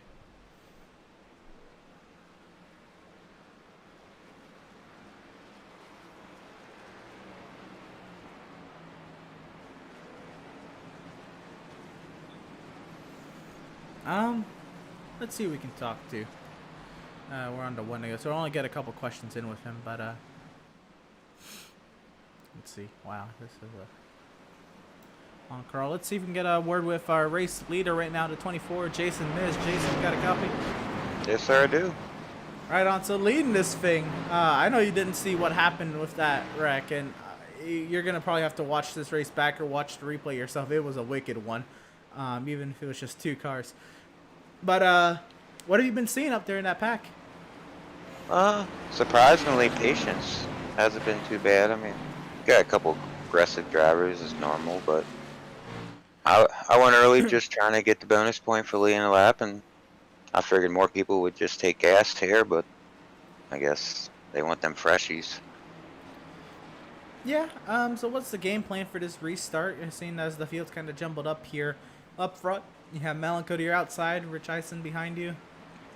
Oh, we're going to give them hell and try to lead as many laps as we can now. Right on. Well, best luck to you. Hopefully we're talking to you on the other side of this, and it'll be fun to watch. Yeah, appreciate you, thanks. Let's see if we can put him back in the right room. Yes, we do. Sorry, several Discord chats. Yeah. But the field doubled up and getting ready to get back to racing. Let's check the chat real quick if I can. A lot of messages. I'll read them actually once the restart maybe calms down. But back to racing we go. Jason Miz leads us to green. Malenko in second. Looks like he'll get clear to second or not. He wants to go for this race lead. Dan Park and Seth Berger behind Malenko on that outside lane as we work lap 49 of 120. Now oh, Dan Park into the wall. Seth Berger hits to the inside. Dan Park, can he hold on to it? He'll file back in line, and that's going to hurt Malenko's lane.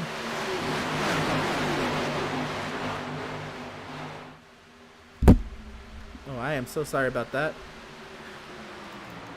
But back up front, Malenko and Seth Berger, that's a combination I've been dying to see push each other. Rich Eisen and Miz working the inside with Nice and Smith and Schumacher on the outside behind Berger.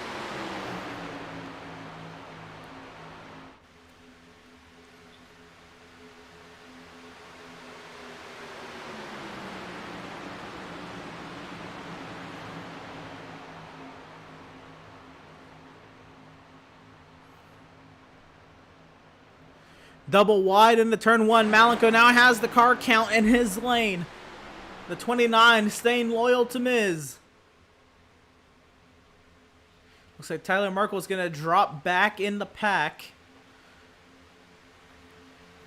Jacob Zala did get his lap back from that caution period, but the 7 of Malenko will clear 2v race lead. 77 to Seth Berger now. His help from the 82 of Schumacher falls back. The 29 stays behind the 24. These top three, they're going to stay nose to tail. Oh, the 29 under the double yellow line through the tri-oval. You work lap 51 of 120.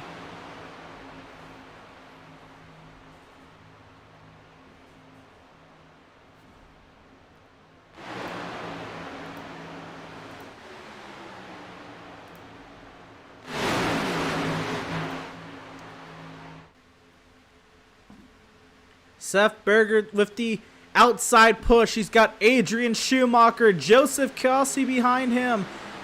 Malenko's help fades off into turn 3. Berger gets clear to the race lead. Schumacher service now on that outside line behind the 82 of Schumacher.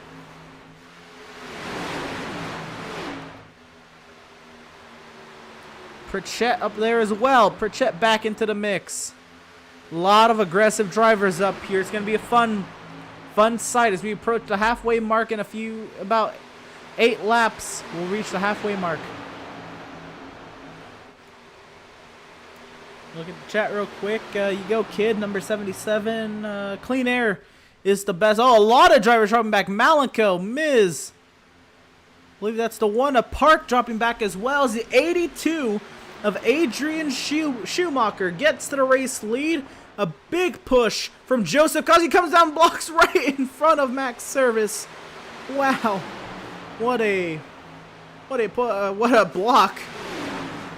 Should have dropped a little sooner to maybe calm people's heart rates, but it's kind of what you have to do. And now Joseph Kelsey to the outside, very little push, but Pritchett wants to go to the outside of Kelsey. Kelsey has been so loyal to this outside lane, and he's not going to let it happen. Schumacher in service now. The 82 and the 81 car, they get clear up front. Clean Air is the best air from Mark Berger. He says, go 77. Sean Thompson, go Kevin Thompson. You got this, son. And Kevin Thompson is back in the mix towards the back of the pack. And you know what? He's waiting for go time. Rebecca Berger says, go 77. Mom is rooting for you. Great to hear. And Mark Berger, props to the announcer. Seth loves this series. Thank you so much. It's honestly a blast to broadcast these races for y'all. But once again, yep. Adrian Schumacher, Seth Berger in third, Max Service in second. Wow, I skipped right over him. Adrian Schumacher, Max Service, Seth Berger the top 3. Rich Eisen and Kelsey duke it out for 4th. Kelsey, a big push from Stutzman. Here comes Joseph Kelsey up the outside. A block from Service. Kelsey to the outside. Big push from Jeremiah Stutzman. They get clear to the race lead. Stutzman wants to stay with the 88.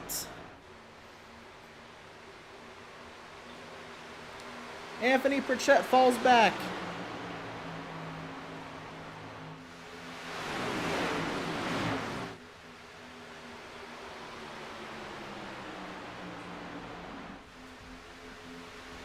And this is what we kind of expected at other tracks. Joseph Cossey out in front. Jeremiah Stutzman second. But we're here at Daytona. These two sticking with each other. Schumacher in service. Pleasant Sights up front as well. Service is always up front trying to duke it out. How about, is that Adam Gardner in the middle of it trying to get up here? Devin Smith as well. Trying to see, is there anybody's name I haven't really called? I haven't really called Kevin Thompson or Eric Peck. Good to see Solms and Gilliard are still in the race. They're only 2 down. And if they avoid a couple crashes, they can get back into this race.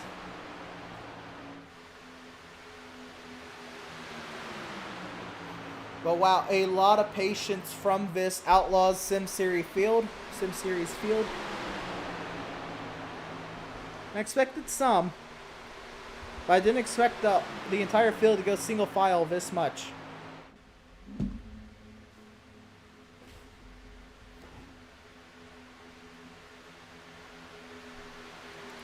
So now the top, is this everybody single file? So many people single file. I think we have a good chunk.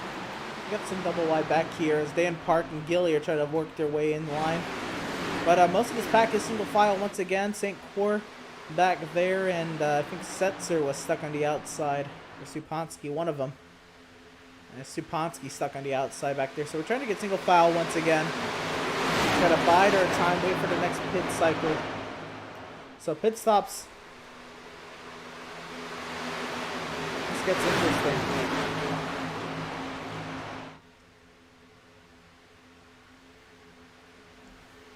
So with the caution we pitted, let's see, about 10 laps, so exactly 46, give or take, the caution line 48. That puts us at about 72 laps in the race. You can go about 30 laps on gas, so it's going to be a 2-stop race. But what do? Do you go, when you have to go, we expect stops then like 78. And Schumacher, I'm sorry, yeah, no, that's not Schumacher. That's Rich Eisen trying to figure out who's going to stay low or go with Park and Gilliard. But,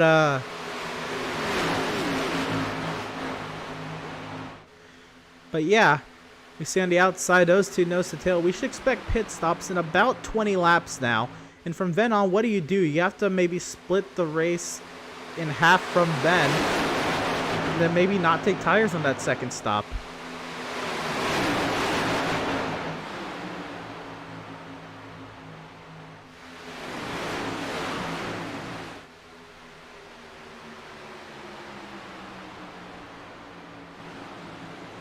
So now the pack gets double wide once again. And racing's going to pick up front. Dan Park making a run through the field. I did not expect. I thought Park would lay back a lot. But Dan Park said he's going to race tonight. And I'm like, okay, cool. He's going to be in the field. No, I should have taken it as he's going to race tonight. And that he is. A big push from Gilliard. He's got Supansky with him. Stutzman and Cossey the top 2 now. But side by side with Schumacher is Daniel Park.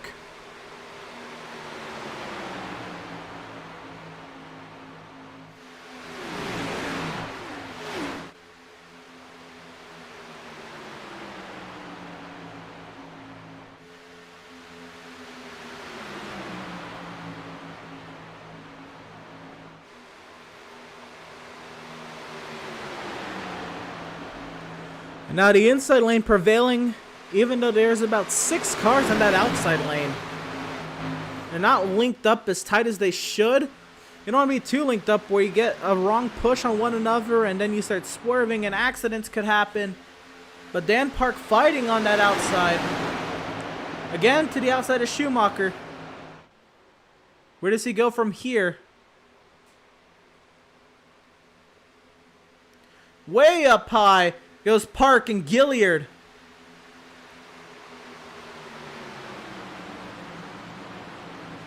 They just can't get that. All their help dropped off with Supansky and Setzer and Lingerfeld. They all dropped off, and it's now just Park and Gilliard once again.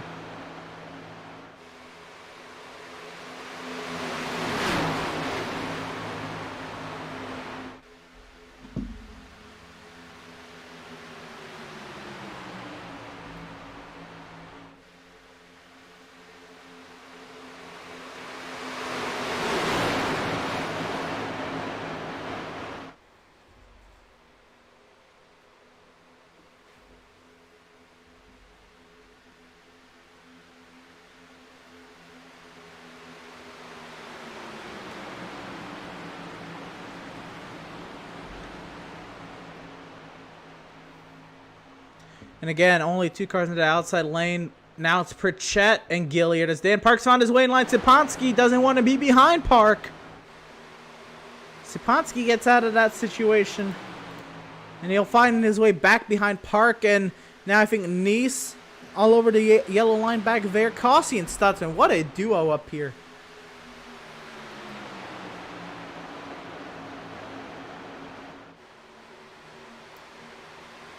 But here comes Anthony Pritchett with a push from Gilliard. What a duo here. They betray one another. And now they're working with one another to get up front.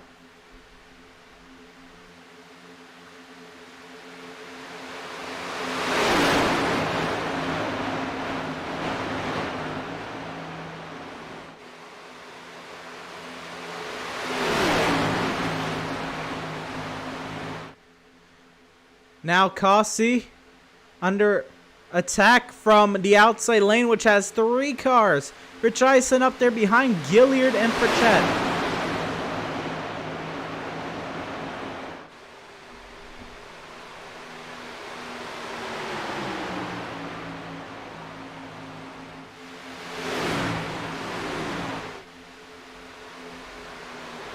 Side by side, the top 6. Schumacher now falls off the back bumper of Stutzman.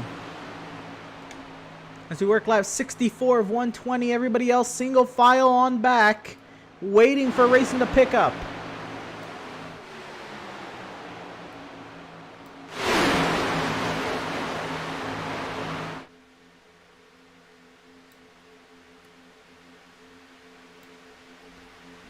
Now Pritchett clear to the race lead, and here comes Gilliard. 2 laps down. Forgot about that, but he's 2 laps down. He pushed Anthony Pritchett to the race lead. Now fights with Pritchett, leading the outside lane. The push from Rich Eisen.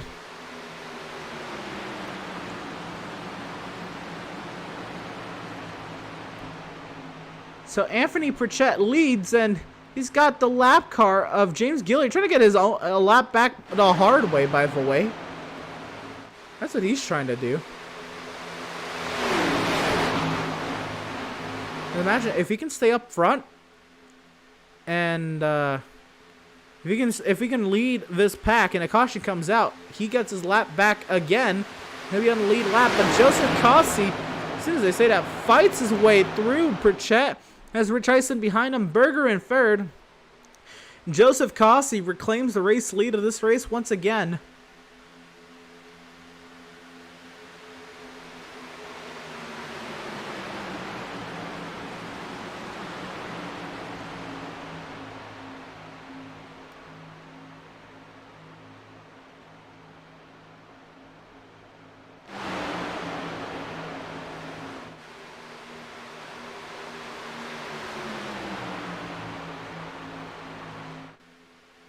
And now the pack doubles up. Now we're getting to racing. Pit stops in about 10 to 12 laps. I'd say 9 to 12, because I don't know when Gardner's going to pit. Hopefully Gardner learned from his mistake first. Not pit by yourself. I mean, he knows not to pit by himself, but I don't know, it can be tough sometimes.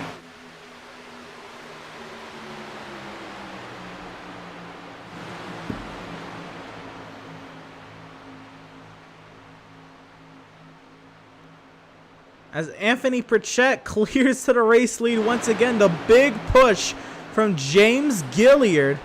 The lap car gets him out in front. And if Gilliard can find a way to around Pritchett as Kossi jumps back out in front. These two being very aggressive. They want to lead. Pritchett's having fun. He's honest with me. He does not like this car. NASCAR is not his thing. He is an IndyCar driver and a dirt oval driver. NASCAR is not his thing. But he does love these restrictor plate races just because anything can happen. He can be aggressive. And that's what he's doing. He's having fun up here. So Anthony Pritchett, the old IndyCar dirt oval driver up front, mixing it up. But Joseph Kossi, the push from Jeremiah Stutzman once again. It's all about the push, the momentum. Who's got the momentum? Who's got the speed to clear one another? Kossi thought he was clear, but he didn't want to clear, I guess, without Stutzman, or wasn't clear enough. That's Kossi trusted the iRacing spotter. Pritchett fights back up the inside with the lap car of Gilliard helping.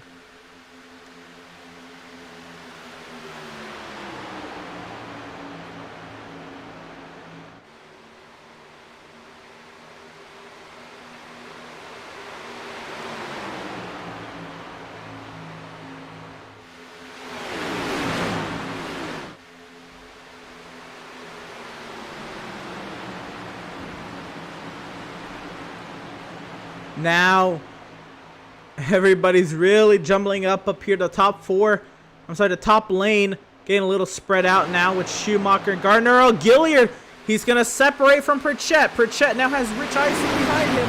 Gilliard's going to have the push from Joseph Kossi to try to get out in front before Vapak Rex to maybe get back onto the lead lap. This is really trying to get a 2-lap for 1 special. You can see the pack getting a little more dicey behind him. The thing is, Gilliard can't be Varek to get a lap back.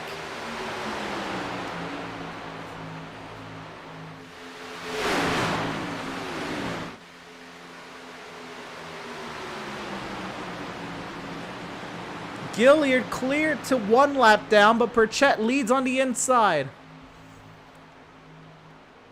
This is very weird to do. You wouldn't think the battle up front is not for the race lead. It's for Gilliard to get back into the lead lap and Pritchett to hold on to the race lead. Rich Eisenberger behind him.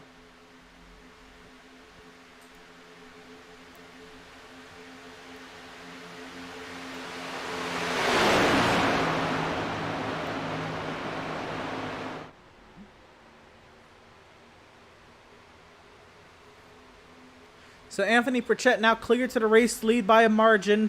Rich Eisen keeps pushing. And everybody's still in this lead draft. Nobody's lost the draft this time. We expect pit stops in the next 8 to 12 laps. Again, normally it's about 40 lap stints, but with these 75% fuel loads, they're going about 30 lap stints.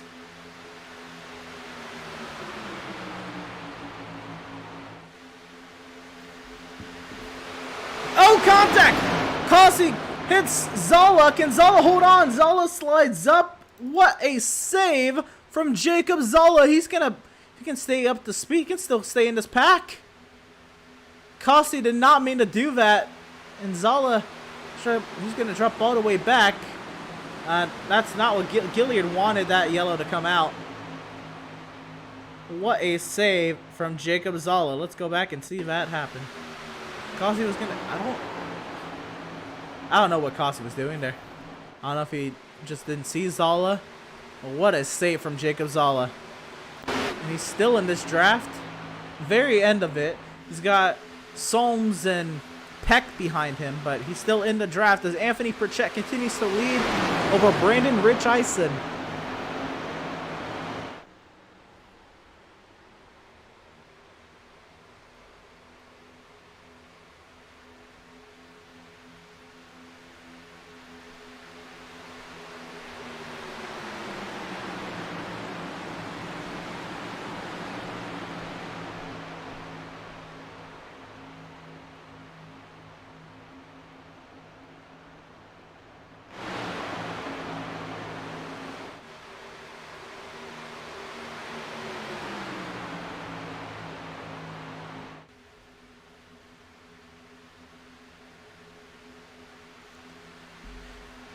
Single file down the back straightaway to push from the 29 to stay behind the 21.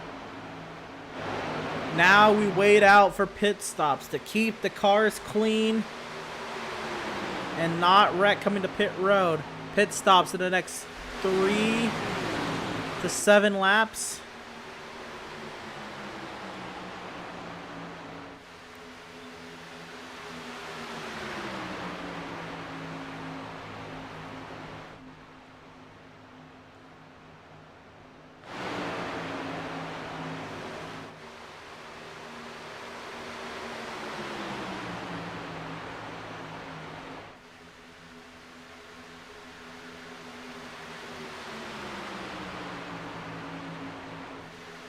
Stutzman with the aggressive side draft, getting around Berger. Rich Eisen, Stutzman, a huge run all by himself. He's going to probably stall out, but he's going to try to get to Pritchett. Side by side out of 4. Stutzman trying to wait for his Schumacher's help. To the race lead, it's going to be Stutzman that lap, but Pritchett fights back up the inside. Now we're racing as pit stops on the horizon. I think Stutzman wants to lead the field to pit lane, which is, I don't know. This is gonna be tough if you're trying to pit on the same lap. Pritchett trying to stay in the lead, stay on that bottom lane. Stutzman with the push from Schumacher. Gilliard follows, trying to get clear.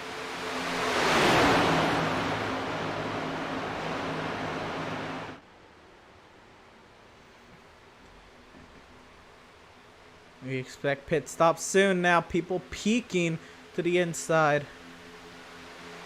You're thinking about it. It's Schumacher trying to get clear with Stutzman. Gilliard up here as well.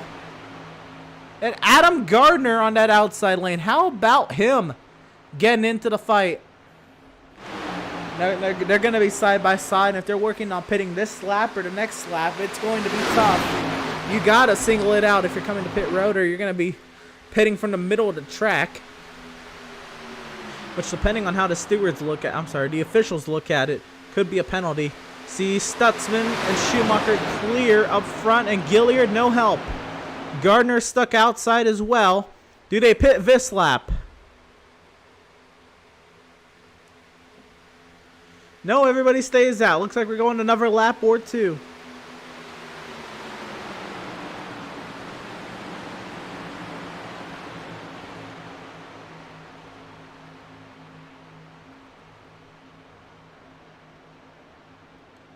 Now Gardner falling back as Pritchett holds on. Jeremiah Stutzman leads at Daytona. And Adrian Schumacher in second. Now everybody singled it out except for the lap car of James Gilliard.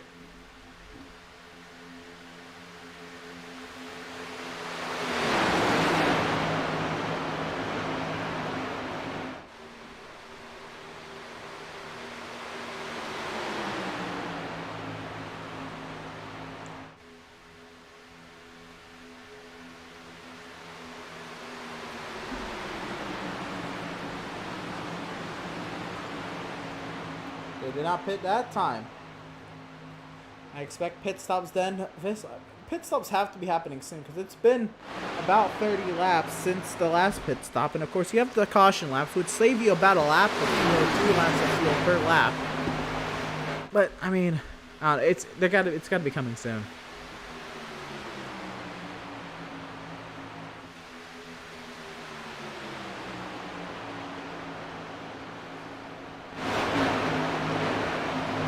People, I guess, peeking, thinking it's got to be coming. Here they come. Everybody trying to dive on the pit lane, not run everybody over. Oh, car in the grass. That's Adam Gardner. No, and that's a penalty for Adam Gardner. Man, not going good for Adam Gardner. He needs something to follow his way. Now, not as many cars pitted with them as I thought. But Brandon Richardson leads here at Daytona. As they come around to the 1/3 mark, and they're really trying to stretch this out. They're coming around to 1 lap remaining to 200 miles. These guys should be pitting in now. Maybe one more. It'd be tough. Let's see what the scenario is here. Here they come. Don't run everybody over. Peel off. Give people space. Velzy stays out and some more. Oh, sliding Rich Eisen into the pit wall. Jason Miz is going to collect them. Big time damage.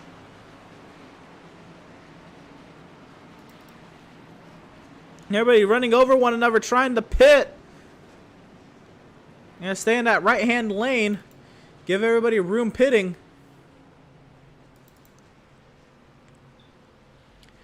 And up front, 5 cars stayed out. Garrett Velzy now leads. Devin Smith, Malenko, Markle, and Max Service.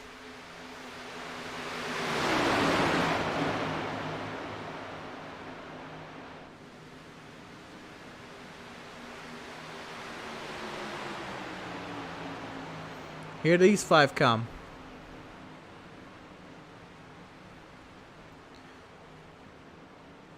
And locking up the brakes, trying to not speed on pit road.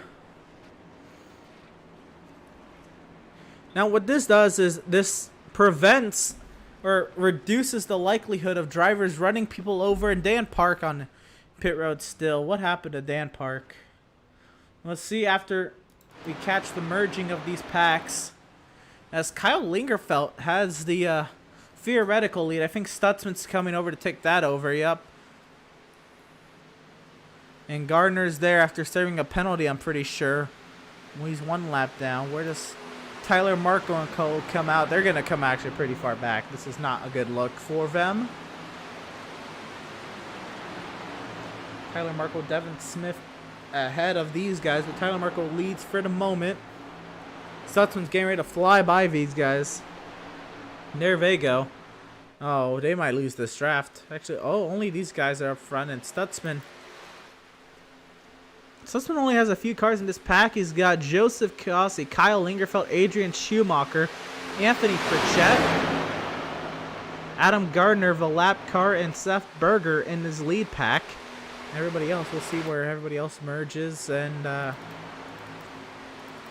was going to say, there's no definite pack. There's a pack back here, and Miz had to use his fast repair on pit entry. Now that's tough. Velzy in the wall.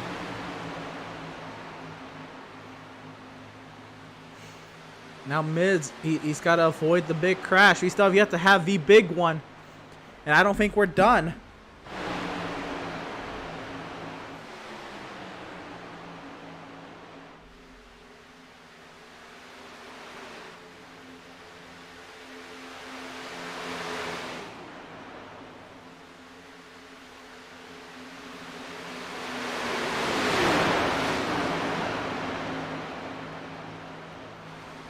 Andrew St. Cyr, Miz working it out back here up front. They still fight. Stutzman, Lingerfelt. The top 2. Kossi behind Stutzman. Schumacher behind Lingerfelt. Dan Park about to get lapped. Jacob Zala also off the pace. Rich Eisen and Thompson not in the pack.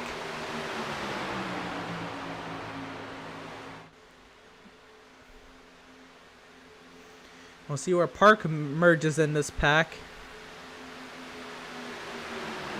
The Park is going to go 1 lap down. He takes over the free pass now, except Gardner's in this pack. And the battle for the free passes. Park in the wall. Gardner now takes the free pass back.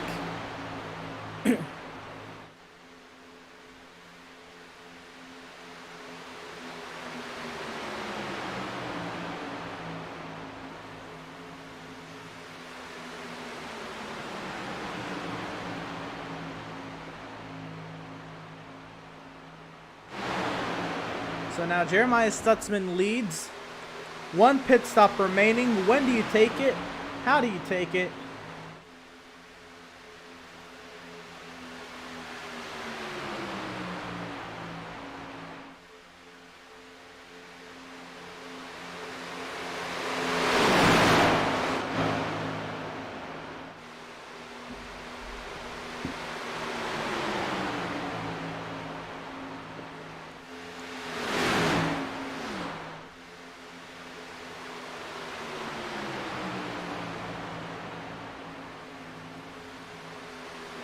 And now, 2 lines of 4 cars.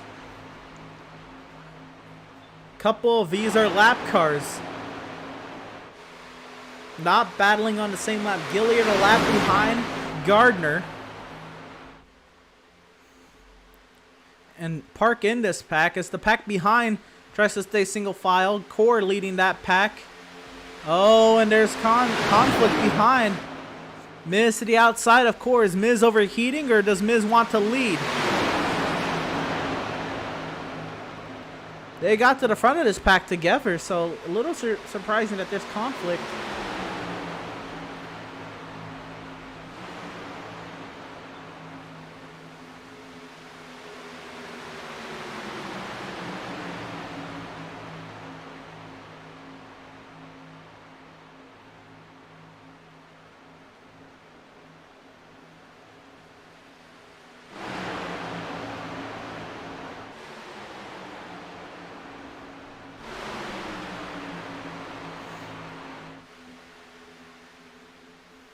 Oh, contact. Miz and Nice trying to push one, or Nice trying to push Miz.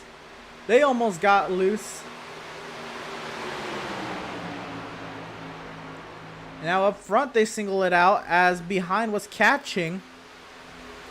Now they're in a big pack and they're not really catching because they're side drafting one another.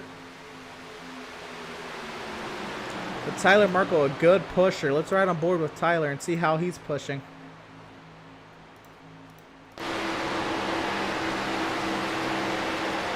Oh, Markle slides up. He's going to have to give the spot up to Smith here. I don't know why he said anything. I guess I jinxed Markle in a lag there from, I believe that was Nice. And now Devin Smith goes to the outside. Why are they racing?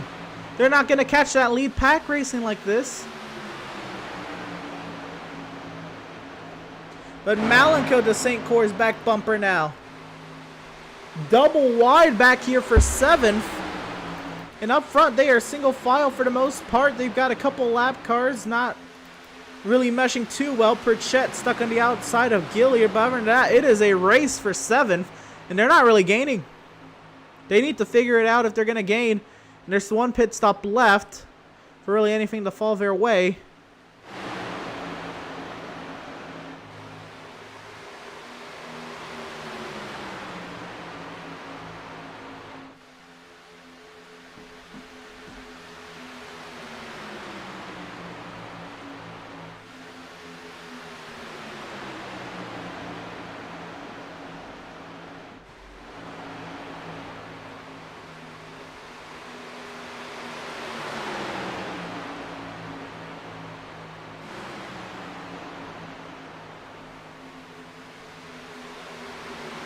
And now they start to get singled out up here. But Malenko stuck on that outside lane now. They caught a little bit. Now service to St. Core's back bumper. The 2 Canadians back here.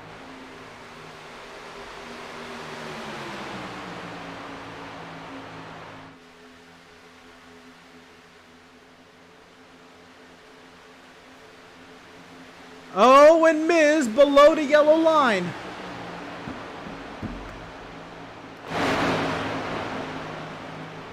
Everybody fighting it out back here now. Stupansky behind Malenko.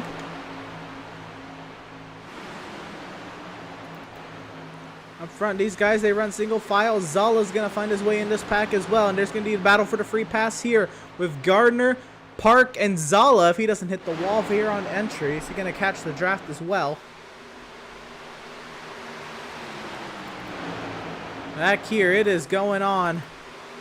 And Nice with lag. They're catching a little bit now. 5.5 seconds the gap. 30 laps to go. The pit window's open.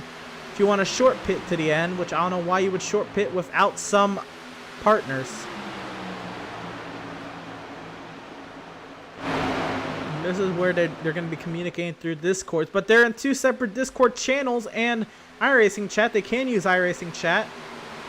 But I don't know why they separated themselves into 2 Discord channels for tonight's race of all races.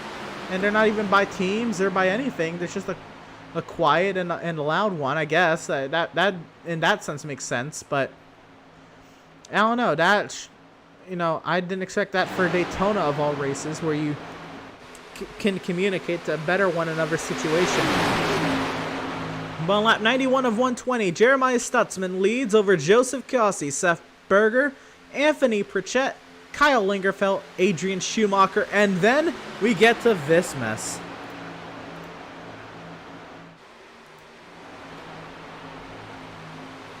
Absolute melee back here. Malenko and Tuponski trying to lead the outside lane as the Canadians on the inside have help from Josh McClune.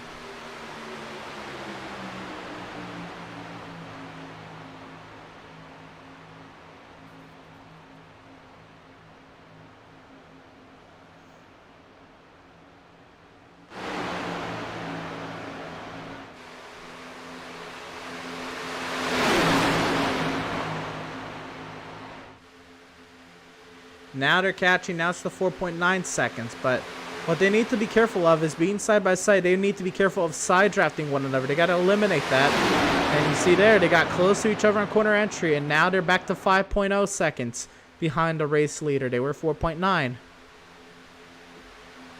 If they're going to run side by side, which I don't agree with, they have to give space like they are there. They're kind of breaking up as well, which is not helpful. 4.8 seconds the gap now.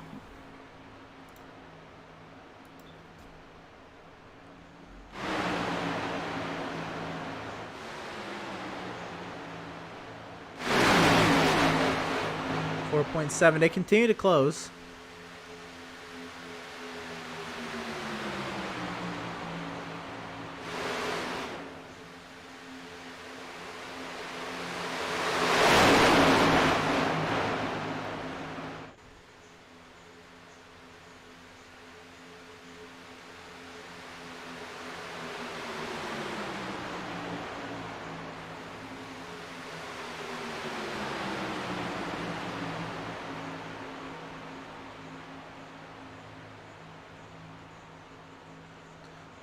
The blink there from Nice. Now they're still stuck at 4.8 seconds.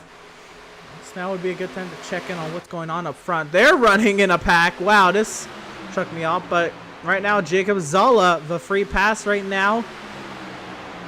Gardner trying to close up to Zolla. And Gilliard there as well. A lot of lap cars on that outside lane, pushing to 21 of Pritchett and everybody else with lead lap cars on the inside for the most part. Now, all the lap cars in this lead pack are on that outside lane except for Anthony Pritchett. Stutzman leads. Here comes Pritchett to the outside.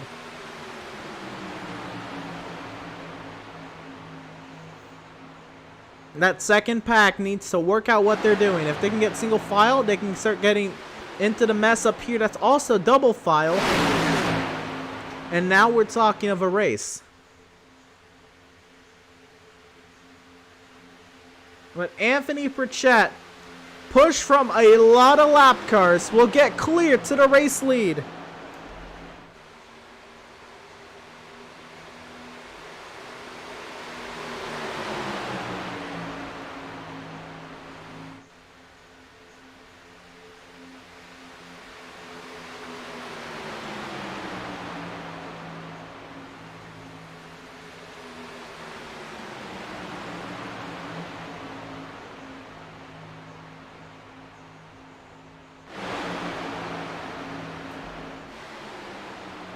So Anthony Pritchett now leads Jeremiah Stutzman, Joseph Kossi, Seth Berger, Kyle Lingerfeld, Adrian Schumacher, the lead lap cars up here. But then you have Jacob Zolla 1 lap down, battling Adam Gardner 1 lap down. They're nose to tail. Dan Park 1 lap down, who's behind the 65 of Lingerfeld there on that inside lane. They're all 1 lap down, battling for the free pass. It's the battle within the battle. And then you have the 33 of James Gilliard, who's 2 laps down, trying to hope for a slew of yellows at the end of this race before his chances are pretty much out of it. Andrew St. Court, they've gotten single file now. And now Max Service has to really get up on that 93 and not overheat his own car, but has to give him a good push. And I don't know, they're not really catching. It's 5.2 now in the corner entry, but I don't know, this can work. I've seen it happen. I've been in packs that have lost the lead draft Especially with more cars, it should be easy. And wow, it's getting racy up here. Pritchett holds on, double wide behind. But I've been in NIS packs, and I know those are Cup cars and Xfinity cars that have had less cars than the lead pack and have caught up. It is very doable. It's possible, and maybe it's a little easier to Cup cars. But they need to really figure it out what's going on back there if they're going to have any chance. Now it's 4.9 seconds. Now it looks like it's kind of working. I think maybe they needed a lap to get up to speed and faster. But now Pritchett leads Stutzman. Well, they still... Pritchett still leads Stutzman. I don't know. Everybody's just kind of riding it out except the lap cars. They're battling. Zola and Gardner, if they're working with each other to maybe get back onto the lead lap together if a yellow happens behind them. Because they have no idea really how the pack behind them is working unless there's communication between them. I don't think Zola's in... Well, Zola could be in contact with them, and then Gardner's in, I think, the race admin Discord channel. So a lot of split communication here. Now it looks like it's working at 4.6 seconds, the gap between the leader and the leader of the second pack. Looks like, is that Gilliard losing touch with this front pack? 4.4 seconds now to Canadians leading group number 2 of Andrew St. Cyr and Max Service. Doug Solms also Canadian. He's in this pack as well towards the back of it. Actually... No, I think he's... Where's Doug Solms? Oh, no, he's back here in this pack with... Who is this? This is... Rich Eisen and... Oh, Rich Eisen Thompson. Oh, yes, I forgot about Solms on pit entry. Oh, I completely forgot about that. That's my apologies there. But 4.1 seconds, the gap now between these two groups.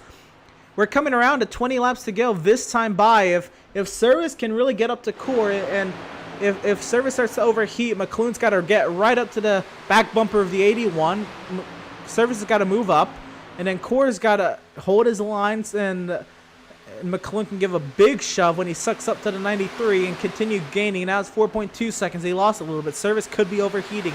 They're trying to maybe work it out back there, but across two Discord channels could be interesting. I don't know who's in which Discord channel I could look, but not necessarily what is on my mind. I just know the communication's broken up. They can also still communicate via iRacing chat, but probably not as prominent. And now Zala's found his way in line. Gardner on the outside line all by himself. The battle for the free pass goes on. Meanwhile, Core now 3.5 seconds behind the last lead lap car in the lead pack. Still 4.4 seconds back. They've got to get on it.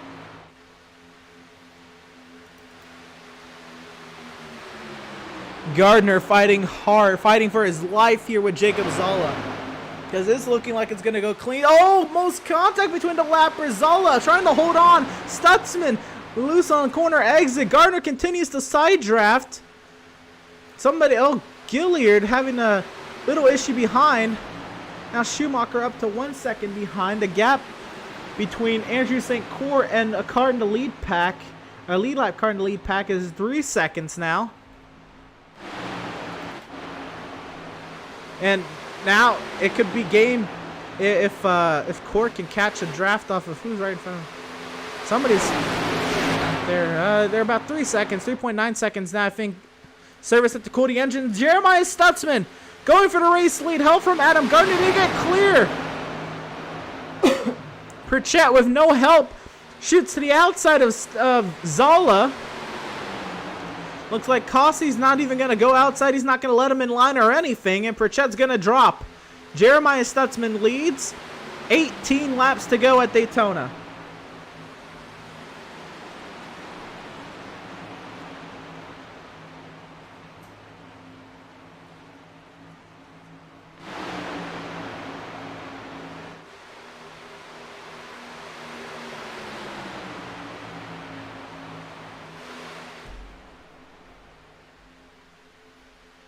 Oh no, and they've broken up behind, and now it's 4.6 seconds.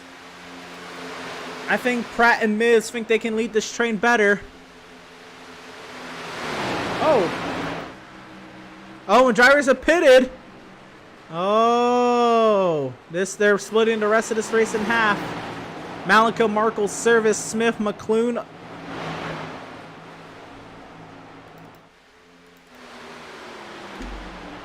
Bold strategy. I think they figured they got to try something. You know what? If they can get a draft off of these guys. Huh. You're going to be fighting with the lead draft as well, so they could be up to speed. Very interesting strategy. I think Malico and Markov to get synced up here, and Service has got to stay with Smith and McClune. Okay, I was like, why is this pack so small? But now this second pack has almost no chance of catching. I forgot there's still another round of pit stops. And this looks like it's going to be a strategy race to the end, and here they come. Oh, they split!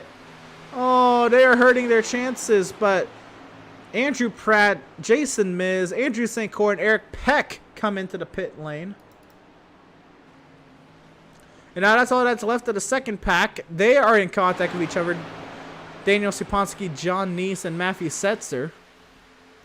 This lead pack.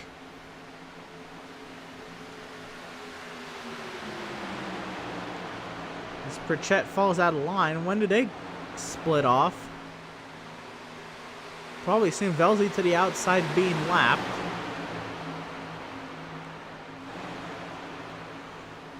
Now stay together. Let's check in with this group and where they come out in relation to St. Cyr. They're in a pack here with cars who have yet to pit. So they got to be communicating with one another there. But this allows them to stay together. They have to take a little bit more fuel to make it to the end. They can't wreck here. They got to stay together, but not wreck. Very, very, very busy pack here. Pratt and Miz up ahead. They got to get involved with this pack.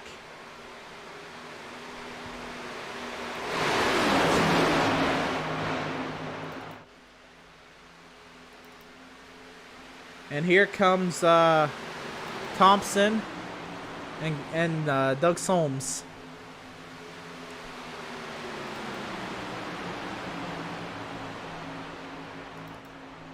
And these three come together now. Neese, Setzer, and Supansky. Very, very split on strategy. Very interesting pack here. They're 41 seconds off the lead. Marco, why is Marco peaking? This is not how they're going to make up time. No, they're both trying to get to the inside.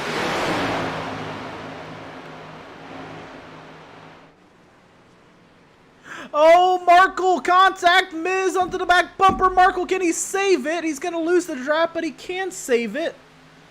Let's take a replay of this. Wow, what a save from Markle. Let's see what happened here.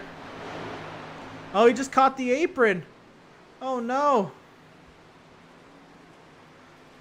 I'm a little confused if he got turned out, but that really hurts the momentum of this pack. Those drivers come off the pit entry. Now these guys, they're probably organizing a pit stop.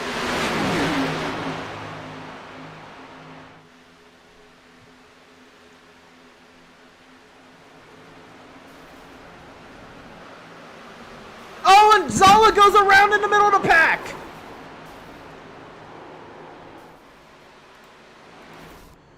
And he's stopped in the middle. Oh, he's collected somebody else.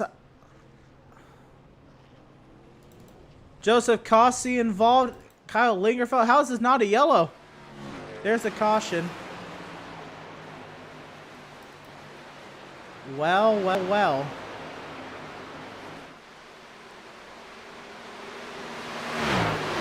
Jeremiah Stutzman leads at the yellow. And 16 cars on the lead lap. And there's 3 wrecked cars. Oh boy. Let's see what happened. They go down the back straight. Zala and Park were working with one another, and Park clipped Zala. Zala caught Cossi and back around, and Oh, Velzy caught Lingerfeld. They went hard into the wall. And Velzy caught Core, and Core spun Lingerfeld out. Man, oh man, this is a multi-step accident that happened here. A little late. Let's see if we can watch it all here. It starts with Dan Park and Jacob Zala.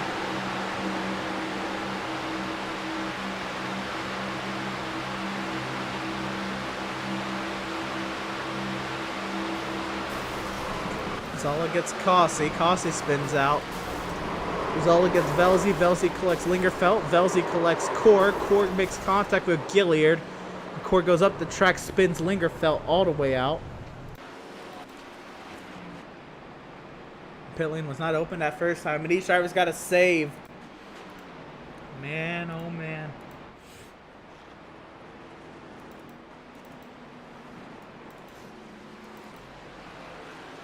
Schumacher's taking the pit lane closed penalty, I think.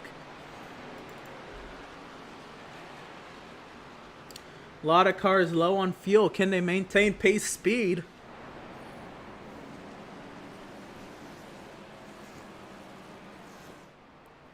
And then who gets the lucky dog? Is it Adam Gardner that gets it? Was he out in front? I mean, he had to be the first lead lap car. First car 1 lap down. I think he's going to get it. But this time by the start finish will be 10 laps. It's going to be an all-out shootout.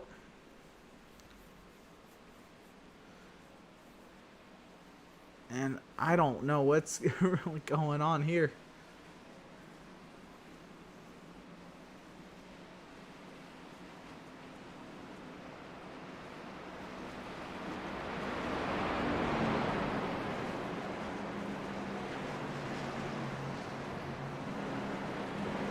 But some drivers are going to stay out, obviously. The drivers who have to pit are going to pit.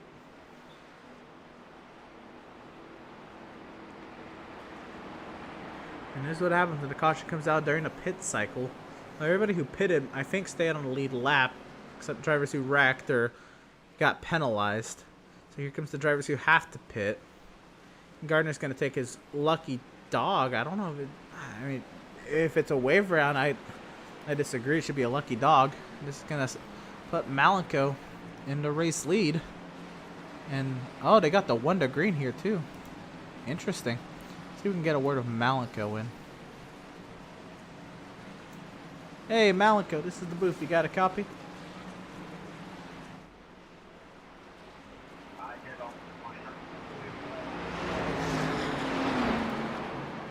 Hey, Malenko, this is the booth. You got a copy? Yep. Right on.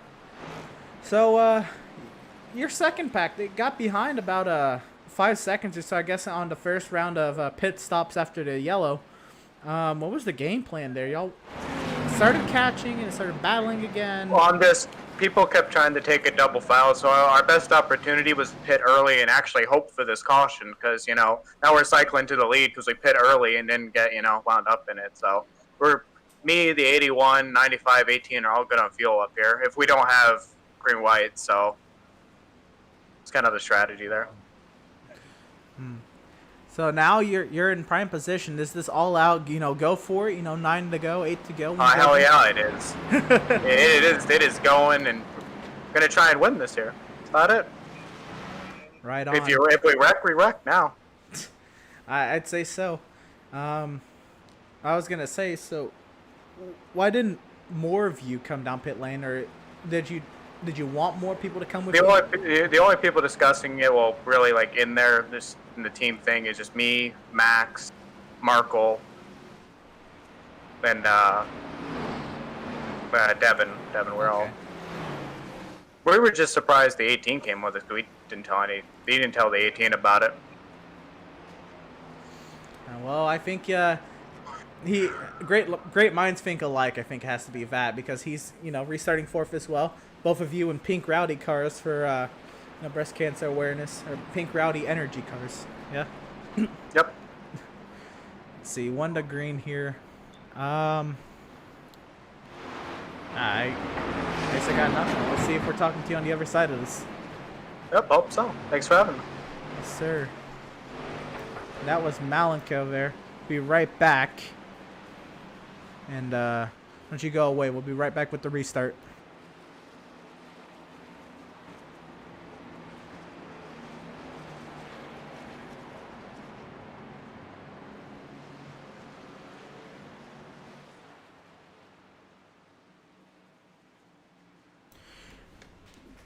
So we got a lot of drivers, single file here, 8 to go. This is really going to jumble up the restart.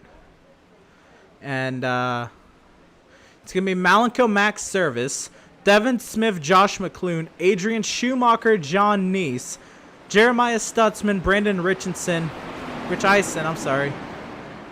Jason Miz, Eric Peck, Daniel Supansky, Matthew Setzer, Seth Berger, Anthony Pritchett, Kyle Lingerfeld, Andrew Pratt, Tyler Markle, Joseph Cossey, Adam Gardner, all on the lead lap.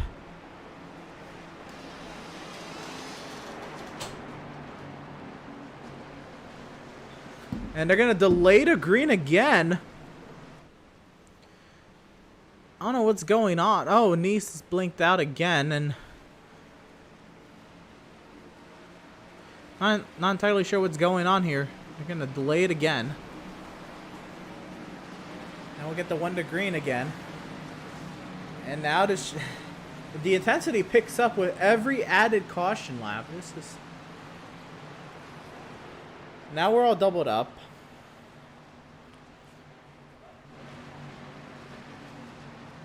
I think maybe because the field wasn't doubled up, and they're encouraging everybody to get doubled up, and they're going to clear penalties for the restart, I assume is what's going to be the deal.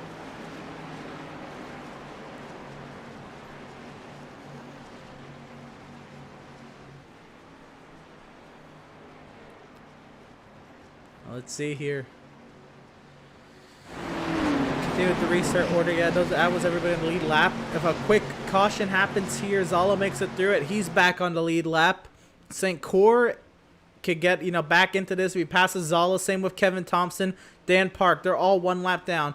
Gilliard Solms got to hope for a miracle to get back into this. Garrett Velzy 5 down. I think he's still in the pit lane. It's just him trying to save a faster pair. He's not even going to get out here, so I don't really know how saving the faster pair paid out for him, but we'll see. He's 5 down. This might be game over for the It is game over for the 48, unfortunately.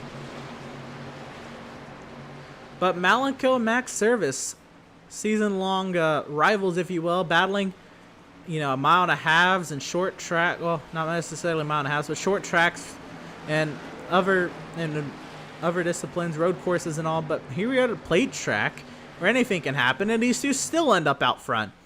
Devin Smith third, Josh McClune, he's won a preseason race here. iRacing.com Ford Mustang pace cars off into the pit lane. Green flag back in the air. Smith pushes Malenko.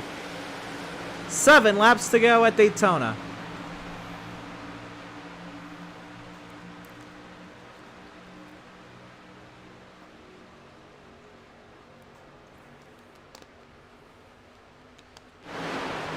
Malenko and Devin Smith are clear to the front.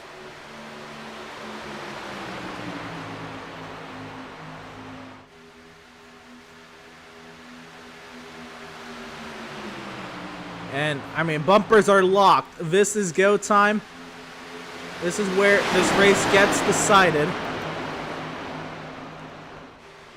Nice to that outside lane may be an issue if he cannot give a consistent bump to the 18 or a consistent nudge to the 18. Malenko, he's going to play the Dale Jr. show. He's going to try to block both lines, but Service gets up high.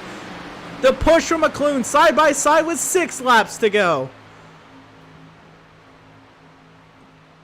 Nice blinking is not helping that outside lane at all. Eric Peck wants to get up there with Setzer, but they can't.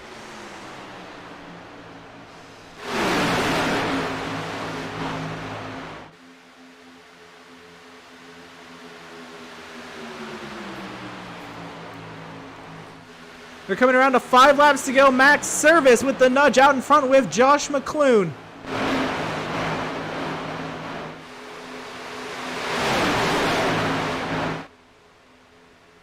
Side by side. Malenko with Devin Smith behind him. Service with Josh McClune. 5 laps to go. 12.5 miles to settle it. No third lines forming yet. Damage to the cars behind. Service trying to side draft Smith. Smith doing the same. Don't count out Schumacher there in 5th.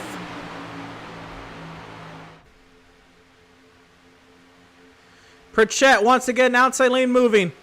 Looks like he's going to take Core with him if he can. Service with a great push entering turn 3, but Malika still has Smith behind them. Both Schumacher and Nice blinked out. Almost contact between Malika and Service. Smith and McLoone doing their best. Side by side to the line. This time will be 4 laps to go. Service out in front and clears Malika. Looks like Max Service is going to stay with Josh McLoone, and Service is clear to the race lead. 3 wide Fever on back. McLoone into the outside wall. Can he hold on? Oh, this is going to cause a wreck behind him. Big wreck on the back straightaway. Several cars involved. Miz involved. McLoone. Oh, Zala. Kossi. Schumacher. Corp.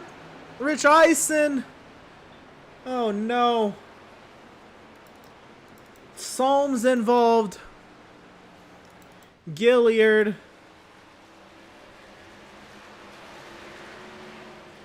Oh, no, no, no. That is not how anybody wanted this to go down.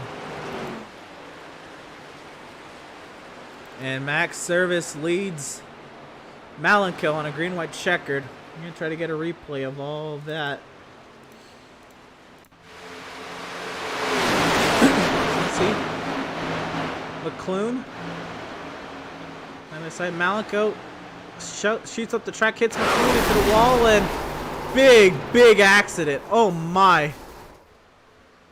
Huge accident. And they're still wrecking down here. Seth Berger.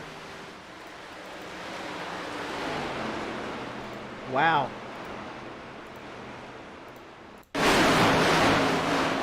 See, I guess you can see this from the from up above. McLoone gets the wall and free catches Schumacher, and it was on from there. Oh my goodness.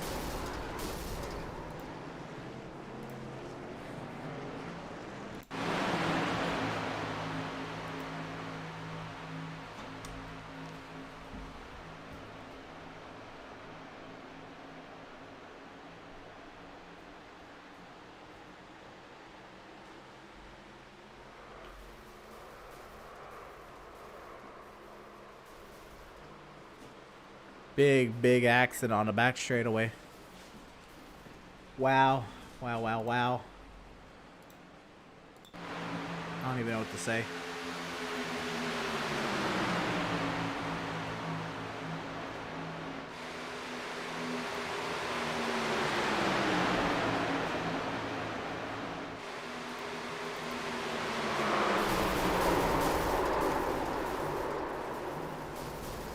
And folks, I think that, safe to say, is the big one. And that's going to take a lot of people out of this race. I think Pritchett is done.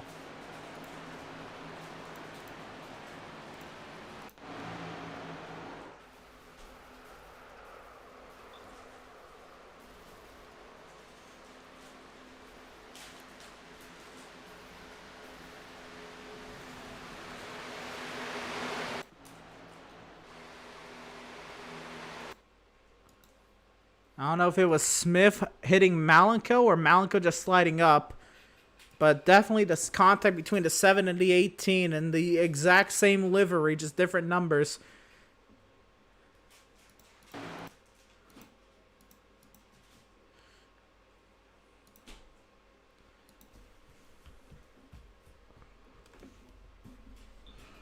Wow. Alright, look at that.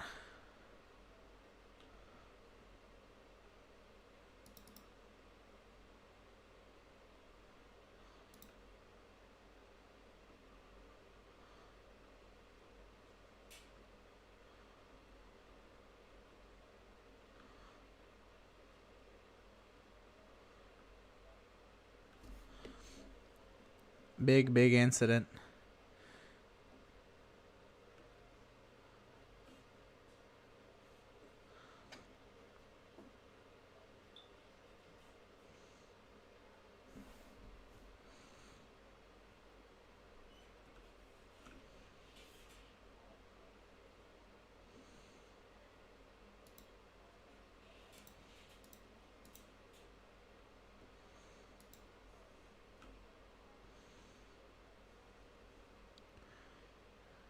Big mess on the back straight.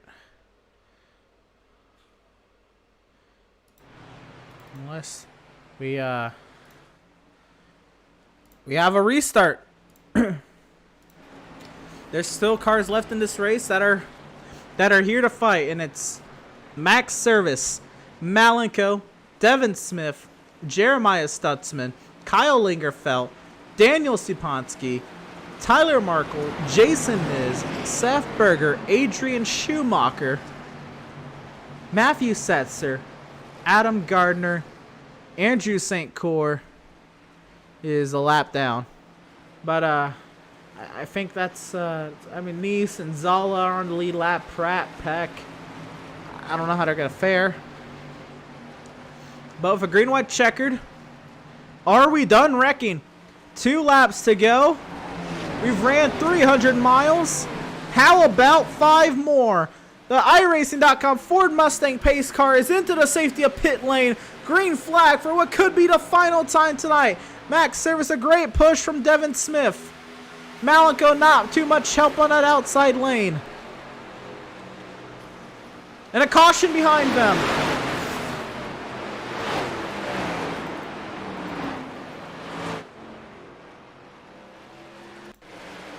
Let's see what happened.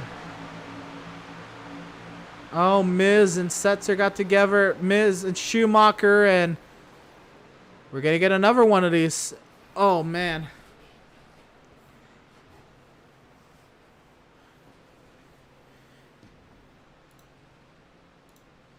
See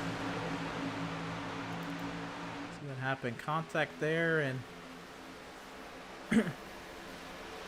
oh, wow. I still don't think we're done wrecking. That wasn't big enough. Man, oh man. Maybe I think Miz was trying to get out the way, but went a little too low and clipped. Setzer came up, clipped Schumacher, and nowhere for Rich Eisen to go. And Pratt in the Miz. That's going to bring out yet another yellow.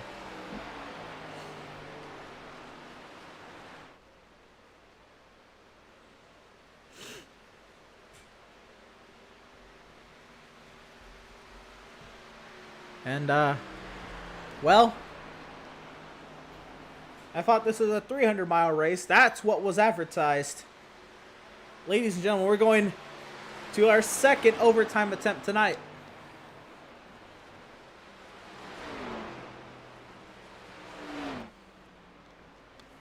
Max Service, Devin Smith. Malenko, they catch the pace car. Daniel Siponski.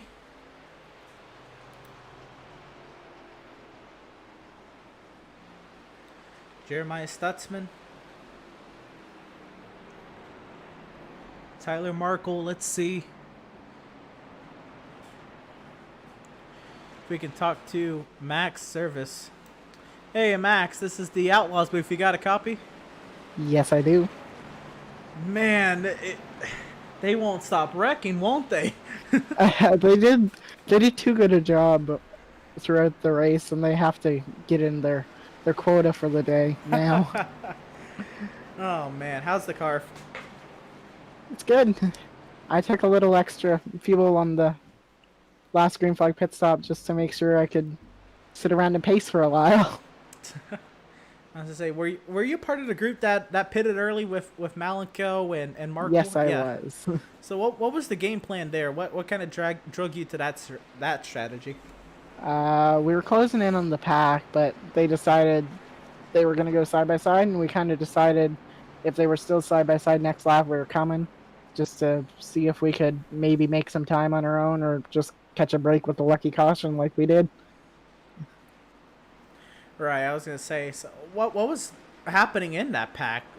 Was it the lack of communication, not really getting everybody single file? Y'all started to catch, and y'all would fall after y'all got side by side, and what do you think was going on? Well, it started when Malenko started getting hot, and then he pulled out, and then they all decided to go, and we were single file for or double file for 5 laps, and then we just kind of, Markle came over and decided that we'd get single file and we'd be faster, which is true, and then we started closing. We got it down from 4.5 seconds to about 2.5, and then they decided to go double file at the back again and started making their way up there, and then we decided we'll come to pit road. Right, so that little sliver of a restart, yeah, Devin Smith behind you gave you a great push. There was no help on that outside lane. But now that's gone. Now you have him to your outside, and now you have Malika behind you. How does that make you feel? What's kind of going through your mind with that? I don't really care who's behind me as long as they can push well. I mean, it'd be nice if one of the 3 of us here could win the race. We've been kind of working together all race, and it'd be nice to see at least one of us win. Right. And then the pack today. How's it been just, running with these guys today? It's been good. I've been up at the front for maybe a combined 5 laps, maybe, when we were double file. Didn't really want to do too much of that, and it's kind of paid off a little bit. I'm not running with them up there. It was a little chaotic at times, so still have the fast repair, which is nice. Oh boy, yeah. And how many more cracks of green white checkers do we have at this? Well, we've got unlimited, so I guess unlimited, or as many cars and fast repairs as we have on the track. Oh my goodness. Alright, so they delayed the green again, so I assume we're coming back to 1 to go now. I'll let you get back into your mindset, get ready to get this restart going, and best luck to you. Maybe we'll ask you a few more questions on the other side of this, shall we? Hopefully. Right on. And that was the 81 of Max Service. And now look at this. Max Service inside. Devin Smith outside. Malenko inside. Daniel Sipansky outside. What a lineup up here. Just 4 very different racers up here. You got Stutzman, who's been aggressive all day. He's been great. Markle's damaged, but he's been working with everybody. Lingerfeld's been up here, and Seth Berger in 8th. He's not out of it just because he's in 8th. Just because he's the 4th car on the outside does not mean he cannot win this race. It is Daytona. It is a plate race. Anything can and almost anything will happen.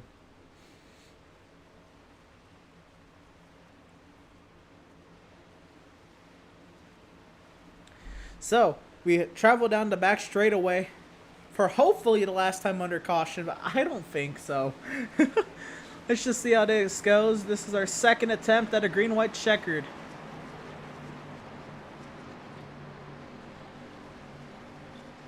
Can Service get his 3rd win on the season? Will Malenko get another win? Will Devin Smith get out of the winless column? Will Supansky come and upset? Several stories up here. Many to make, many to break. The iRacing.com Ford Mustang pace car is going to pull off into the safety of pit lane for hopefully the final time tonight. And Max Service is going to lead us to the green flag. Once again, a great push from Malenko. They get clear of the top lane.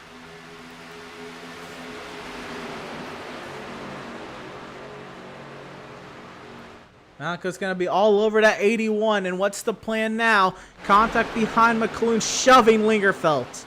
And I don't know if you let off here. Even if they're getting squirrely, you just go. Whatever happens, happens. Smith getting a big push from Supansky. Oh, somebody's blowing up, I believe, or was that lag? Or both. I don't know, but Smith with the push from Supansky. Malenko pushes Service. Oh, Malenko turns Service. Contact. Markle involved. Many cars are going to go around. Stutzman collects Gardner and another caution. And Devin Smith is leading.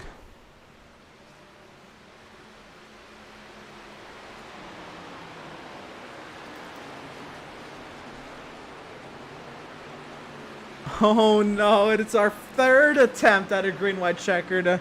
Service said we have unlimited.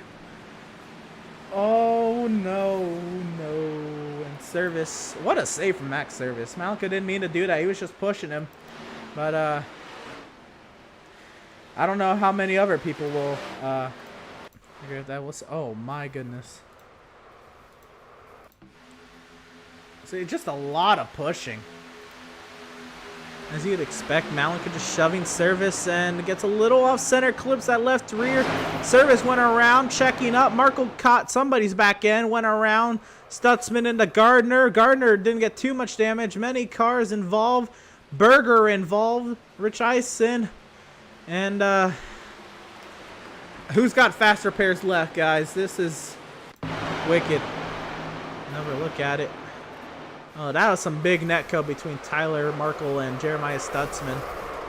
Park involved, and man.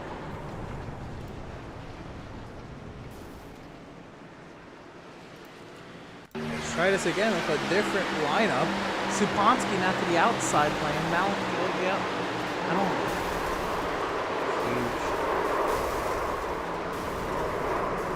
don't. Huge. Oh, Pratt made it through that. I think Zala's done. Jacob Zala's done. Trying to board with Andrew Pratt. I think he made it through. Let's see.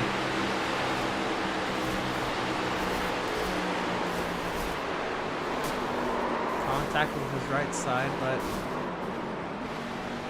made a nice effort.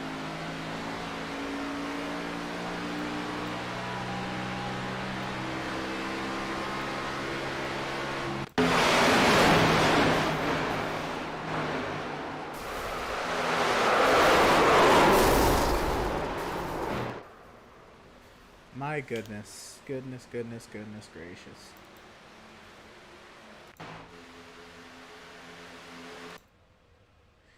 And this is not Malenko trying to wreck Service. He's just trying to push him because it's a dead heat with Smith. They had a great run entering the corner, and it was on from there.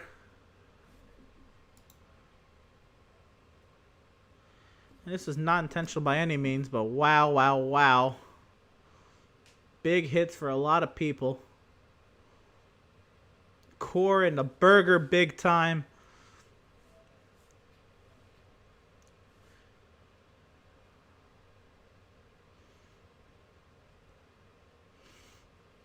They were coming around to the white flag. That caution had to come out quick, and it did.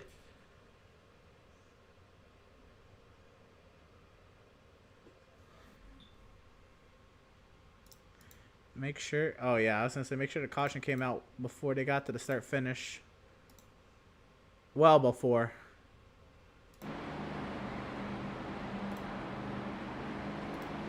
Trying to 1 to green here. But I might delay it again. I don't know who's left in this race. Let's see if they do delay it. Let's even get a quick word in of now our new race leader, Devin Smith. How's it going? They don't stop wrecking, do they? No. No, and that one scared shit out of me. Oh my goodness. First, are they going to delay this restart, or are we going this time? I don't know. I haven't heard anything yet. Okay. Anyway, that restart looked like you restarted second, and you were not going to get a great push. All of a sudden, that outside lane comes to life with Supansky giving you a great shot. Yep. What was going through your mind then? And now Supansky's to your outside. Well, I was hoping we'd at least made it back to the white flag. And that would have been the last lap. But, you know, we get to do it again. So, this should be fun. I got 74 behind me. I know he's been blinking a little bit. Oh, he just did it again. So I don't know how well this is going to go, but should be fun. Right. Well, looks like you're not going to get a delayed green, so we'll put you back down, let you get to the mindset, and hopefully we can ask you a few more questions on the other side of those. All right, thank you. Enjoy. Oh, I am. That was Devin Smith there, getting ready to restart this race from the race lead. Daniel Supansky to his outside. John Neese has been blinking a lot, but he's in third. Matthew Setzer fourth. Brandon Rich Ice in 5th. We are green once again from Daytona. Stepanski, not a great start, but remember, that's what happened with Devin Smith. Now he fights his way to the inside lane. Possibly a lot of underpowered cars. Stepanski fighting hard with Nice.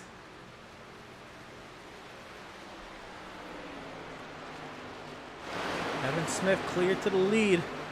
Are we done wrecking yet? I don't know if we are. Down the back straight we go. Stepanski to the outside. He's going to have a push from Setzer. Big contact. 3 wide, maybe 4 behind. Service and Malik are not pushing their way up the middle. Marco with the block. 3 wide and contact. This is going to be another yellow. They got to throw it now. Caution, did they get there before? Yes. And John Neese is the leader. This is our 4th overtime attempt. Oh my goodness. They wrecked again. They wrecked again. Let's look at this replay. Setzer gave a shot to Stepanski, collected Smith and into the outside wall, and that was almost everybody. Upside down Stepanski is. Flipping across the front straightaway grass. Oh my goodness. Malika down pit road. He's probably going to ask for that black flag to be clear. Oh my goodness. Let's ride on board with Daniel Stepanski on this ride. On the outside of Devin Smith there, gets a shot from Setzer there, contact into the outside wall, and he gets flipped up and over. And if you remember that scene from Cars, that's what it was like him on top of Tyler Markleberry. He flips almost back over, and he does land on his wheels. Wow, wow, wow. Well, here they are, coming through 3 and 4. Pushing a lot. Contact there. Up and over, almost like Clint Boyer's wrecking. Wow. 4th attempt at overtime. I don't know who's left, man. I don't know who's left. Oh no, man. Oh, let's get an overhead view of this one. Full view. Just confirm. Well, maybe that Setzer gonna push from Tyler? No, Tyler got to push from service, but was not there. Setzer just trying to get Stepanski out there, and I think the only one clear of it was Nice. Oh wow, what a move from Stutzman to keep himself in this race. And our driver is still able to make it on fuel. 4th overtime attempt. Do drivers still have fuel? Let's see how Stutzman made it through this.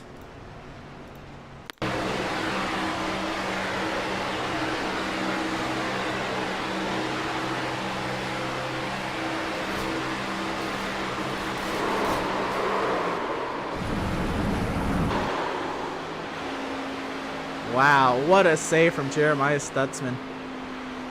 He's going to be on the outside of this restart.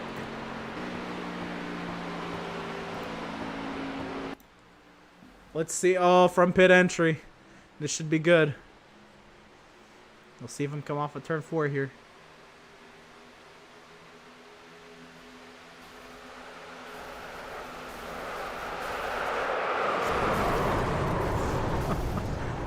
My goodness.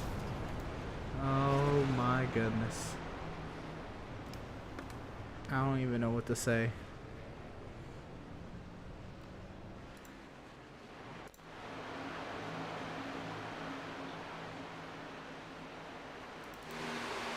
I don't know why I went to Dan Park again. But wow.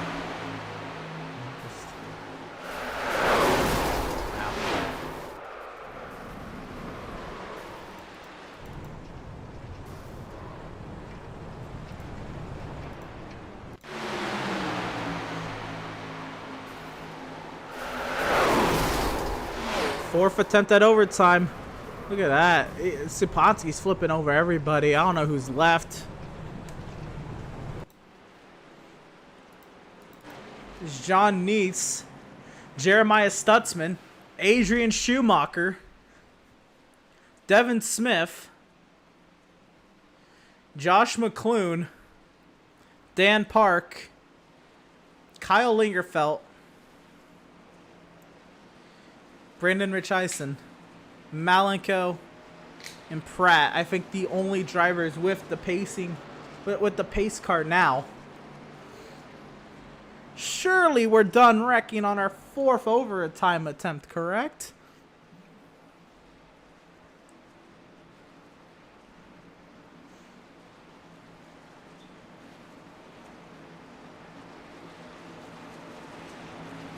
Let's try this again. John Neese, in his first Outlaw Sim Series start, is going to lead the field to green with 2 laps to go, hopefully. The iRacing.com Ford Mustang pace car will peel off into the pit lane once again. John Neese, a great push from Adrian Schumacher, who doesn't have a front end to push. McClune, he's going to push Schumacher. He wants to go up high. No, he's going to push Schumacher, even though Schumacher might be damaged. Maybe Neese is damaged. I don't really know what's going on here. Stutzman pushing Smith, though. Schumacher, does he go up high? He's going to go up high.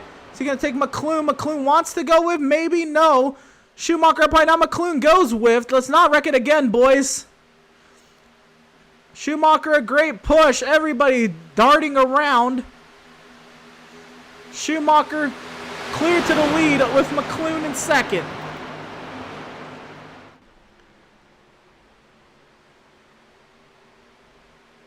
Side by side to the start-finish line. Josh McClune, Adrian Schumacher.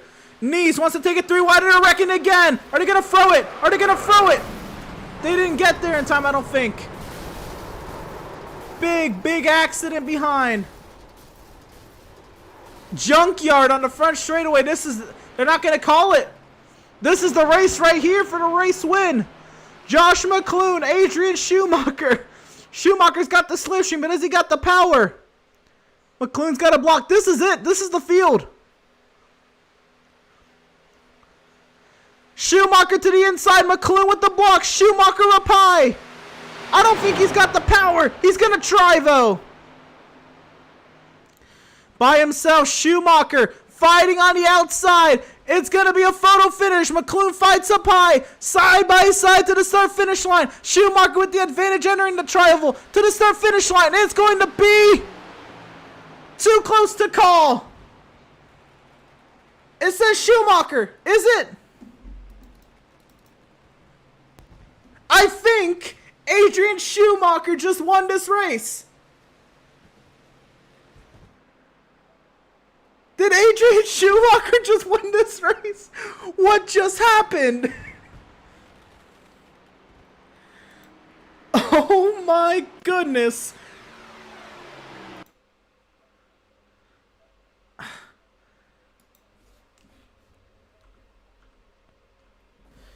I don't even know.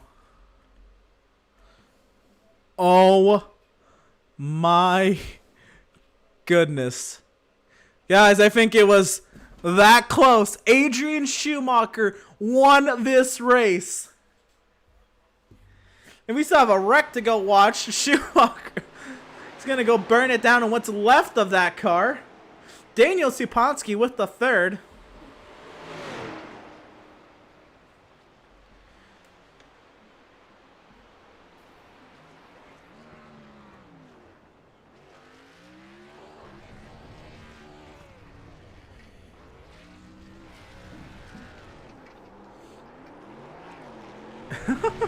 Look at him go.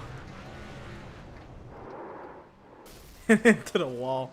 What's left of that car? Oh, we still have replays to look at. I don't even know what happened.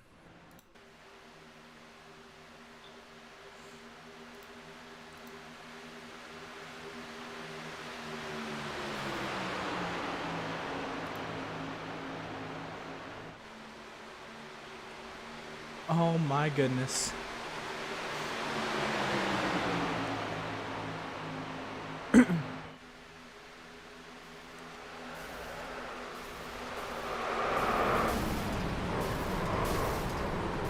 Nowhere to go for any. Oh my god! Oh my goodness! Flipping everywhere! Oh my goodness! It was junk! Now, I don't know if we should have called a caution. I mean, we should have. We definitely should have.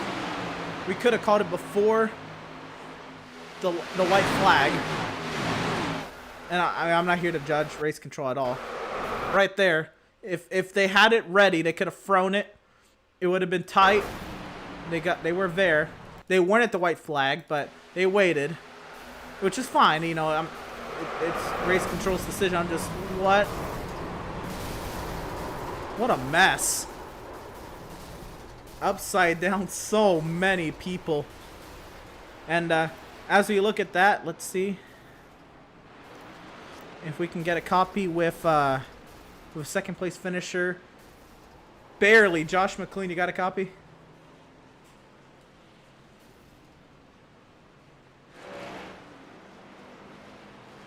Josh McLean, you got a copy? Looks like we won't. But we will, I'm sure, have a copy with our race winner somehow by 1/1000th of a second. Adrian Schumacher, you are a 2-time winner in the Outlaw Sim Series. How does it feel and to do it like that? Yeah, it feels awesome, especially with the damaged car as much as mine. Oh my god. You don't know how in disbelief I was up here. Junkyard on the front straightaway. I don't even know if the start finish line's going to be clear for you two to come around. There's 2 cars down the back straight. What's going through your mind on that final lap? Just try to get I knew they were going to wreck behind me. I knew we were too close to the start finish for a caution to be thrown, so I gave myself some gap and used the draft and side draft to get to the 71 or The 18. 18, yeah. But yeah, that was a fun race all the way around. An unbelievable race. I mean, beautifully played. Can I say something to the drivers real quick? Yeah. Come on, guys, I'm supposed to suck at ovals. Well, you've won at Road America. You've won at Daytona. This propels you to the 2nd seed in the playoffs if you're able to make all the required starts and all. Oh, yeah. Now what are you thinking on your season outlook? Yeah,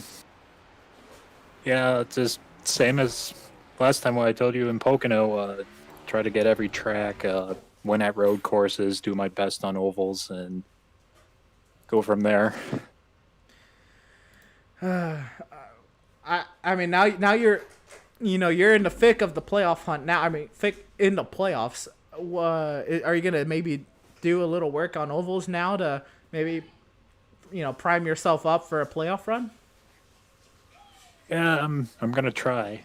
That's yeah. I mean, it's insane. And then coming to the line, or back to the race.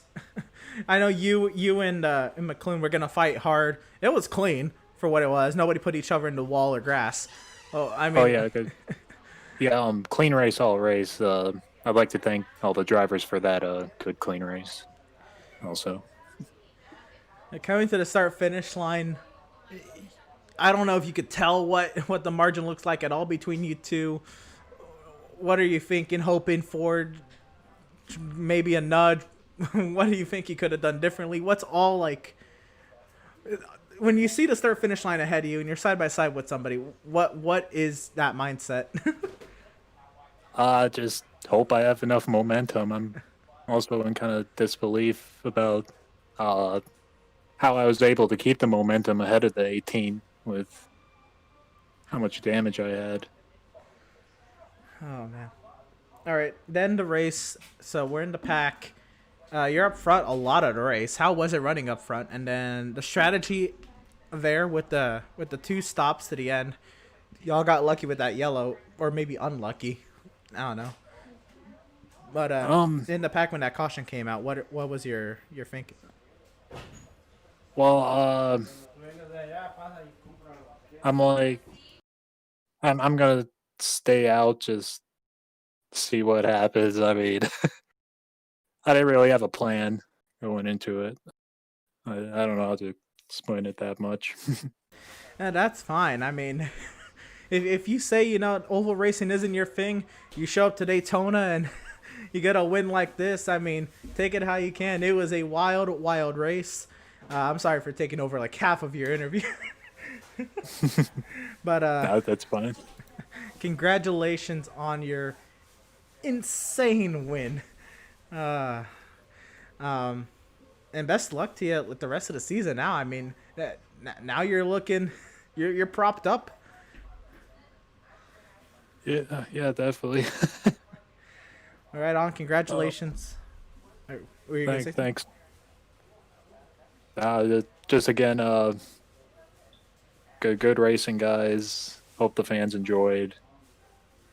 And here's to possibly a championship. Right on. Well, congratulations, Adrian, and yeah, hopefully we're talking to you more throughout this season. Right, thanks. And that was our race winner, driver of the 82, Adrian Schumacher. Let's look at this chat real quick. Let's go, Burger. Next week, Seth. Try to move up and be safe. That blinker should be black flag, says Sheldon Swindell. Yeah, I agree. Mad Dogs. Hard race. Few last laps to go. You're still in it, Seth. Maybe. Shoke Mocker. Shoo me. Glad to have you watching, Luis. What a race. I can't. I can't. Schumacher just burning it down on the front straightaway. What a run. What a run. What a run. I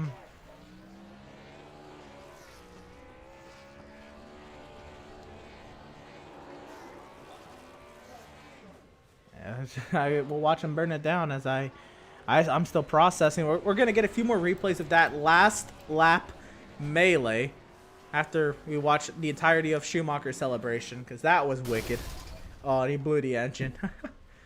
All right, so back to the last lap melee. I mean, it is a junkyard on the front straightaway, to say the least.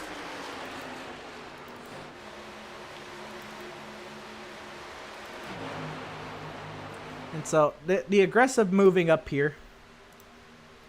It's fine at all. We'll take a look at this from the blimp.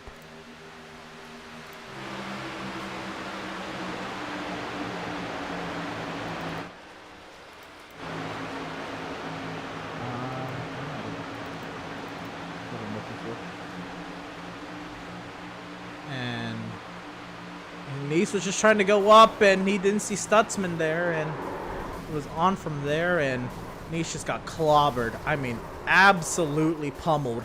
In the air, Linger fell upside down as Gardner. Big accident front straightaway. I mean, junkyard. Car's still trying to make it through it. No yellow. Car's flying through. Oh, no, more. Oh, Max Service careening into the infield. Absolutely insane. I didn't even notice that with Max Service, and he still somehow gets 7th.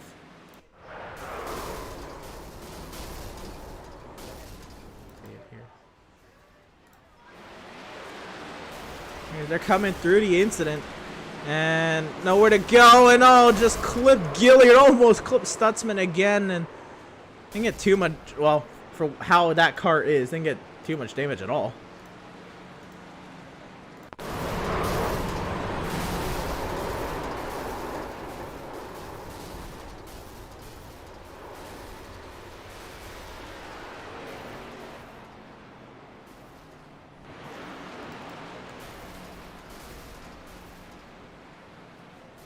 And my goodness. I don't even know what more y'all could want from this race. Let's look at the comments. I got another comment.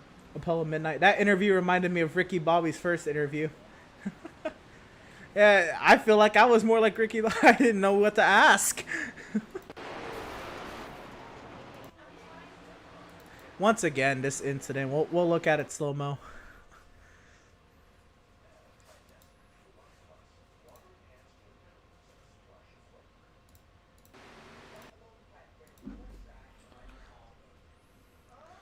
You look at it here. Nice coming up to Schumacher. Nice turns right to try to go up, maybe try to shoot in the middle. He didn't really time that too well. Stutzman was clipped there, and then Linger felt clipped by Park.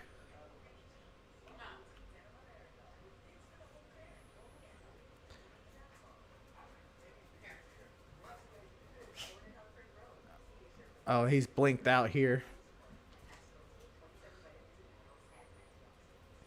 This wild, wild, wild accident to end this race.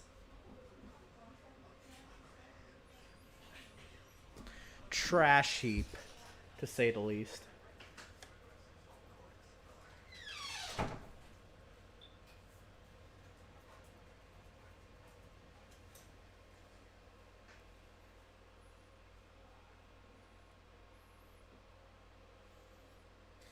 I don't even know what to say. And then, if you're just joining us, you missed an absolutely insane. Now we'll look at this replay. Oh no, we were gonna look at that replay. It's again. Oh no, we got it.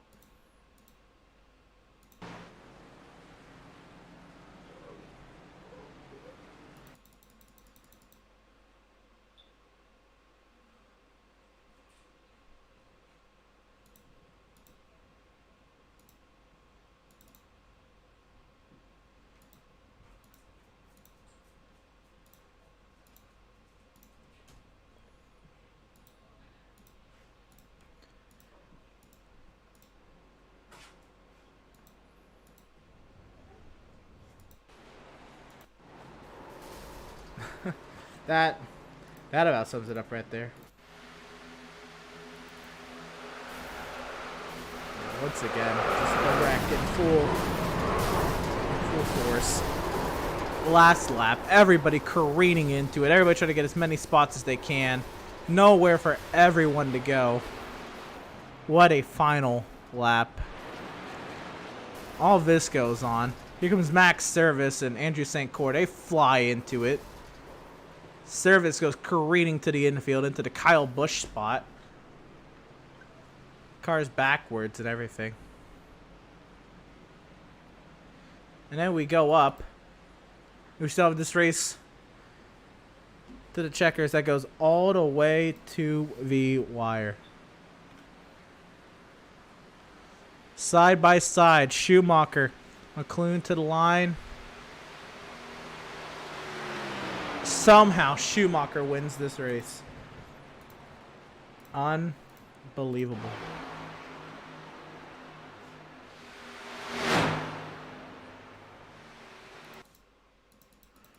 And well, I don't even know what to say. I think that's a good sign for me to stop talking. What a race tonight at the Daytona International Speedway, the World Center of Racing, and it is Adrian Schumacher taking his second win on the season. Puts him second in the playoff standings. What a finish, what a race. Make sure you tune in next Wednesday night. If you enjoyed tonight's action, you're going to love next week as we head to the Bristol Motor Speedway, the last great Coliseum, on October 13th, 7:30 p.m. Eastern Time. You're not going to want to miss it. Until then, we will see you next time.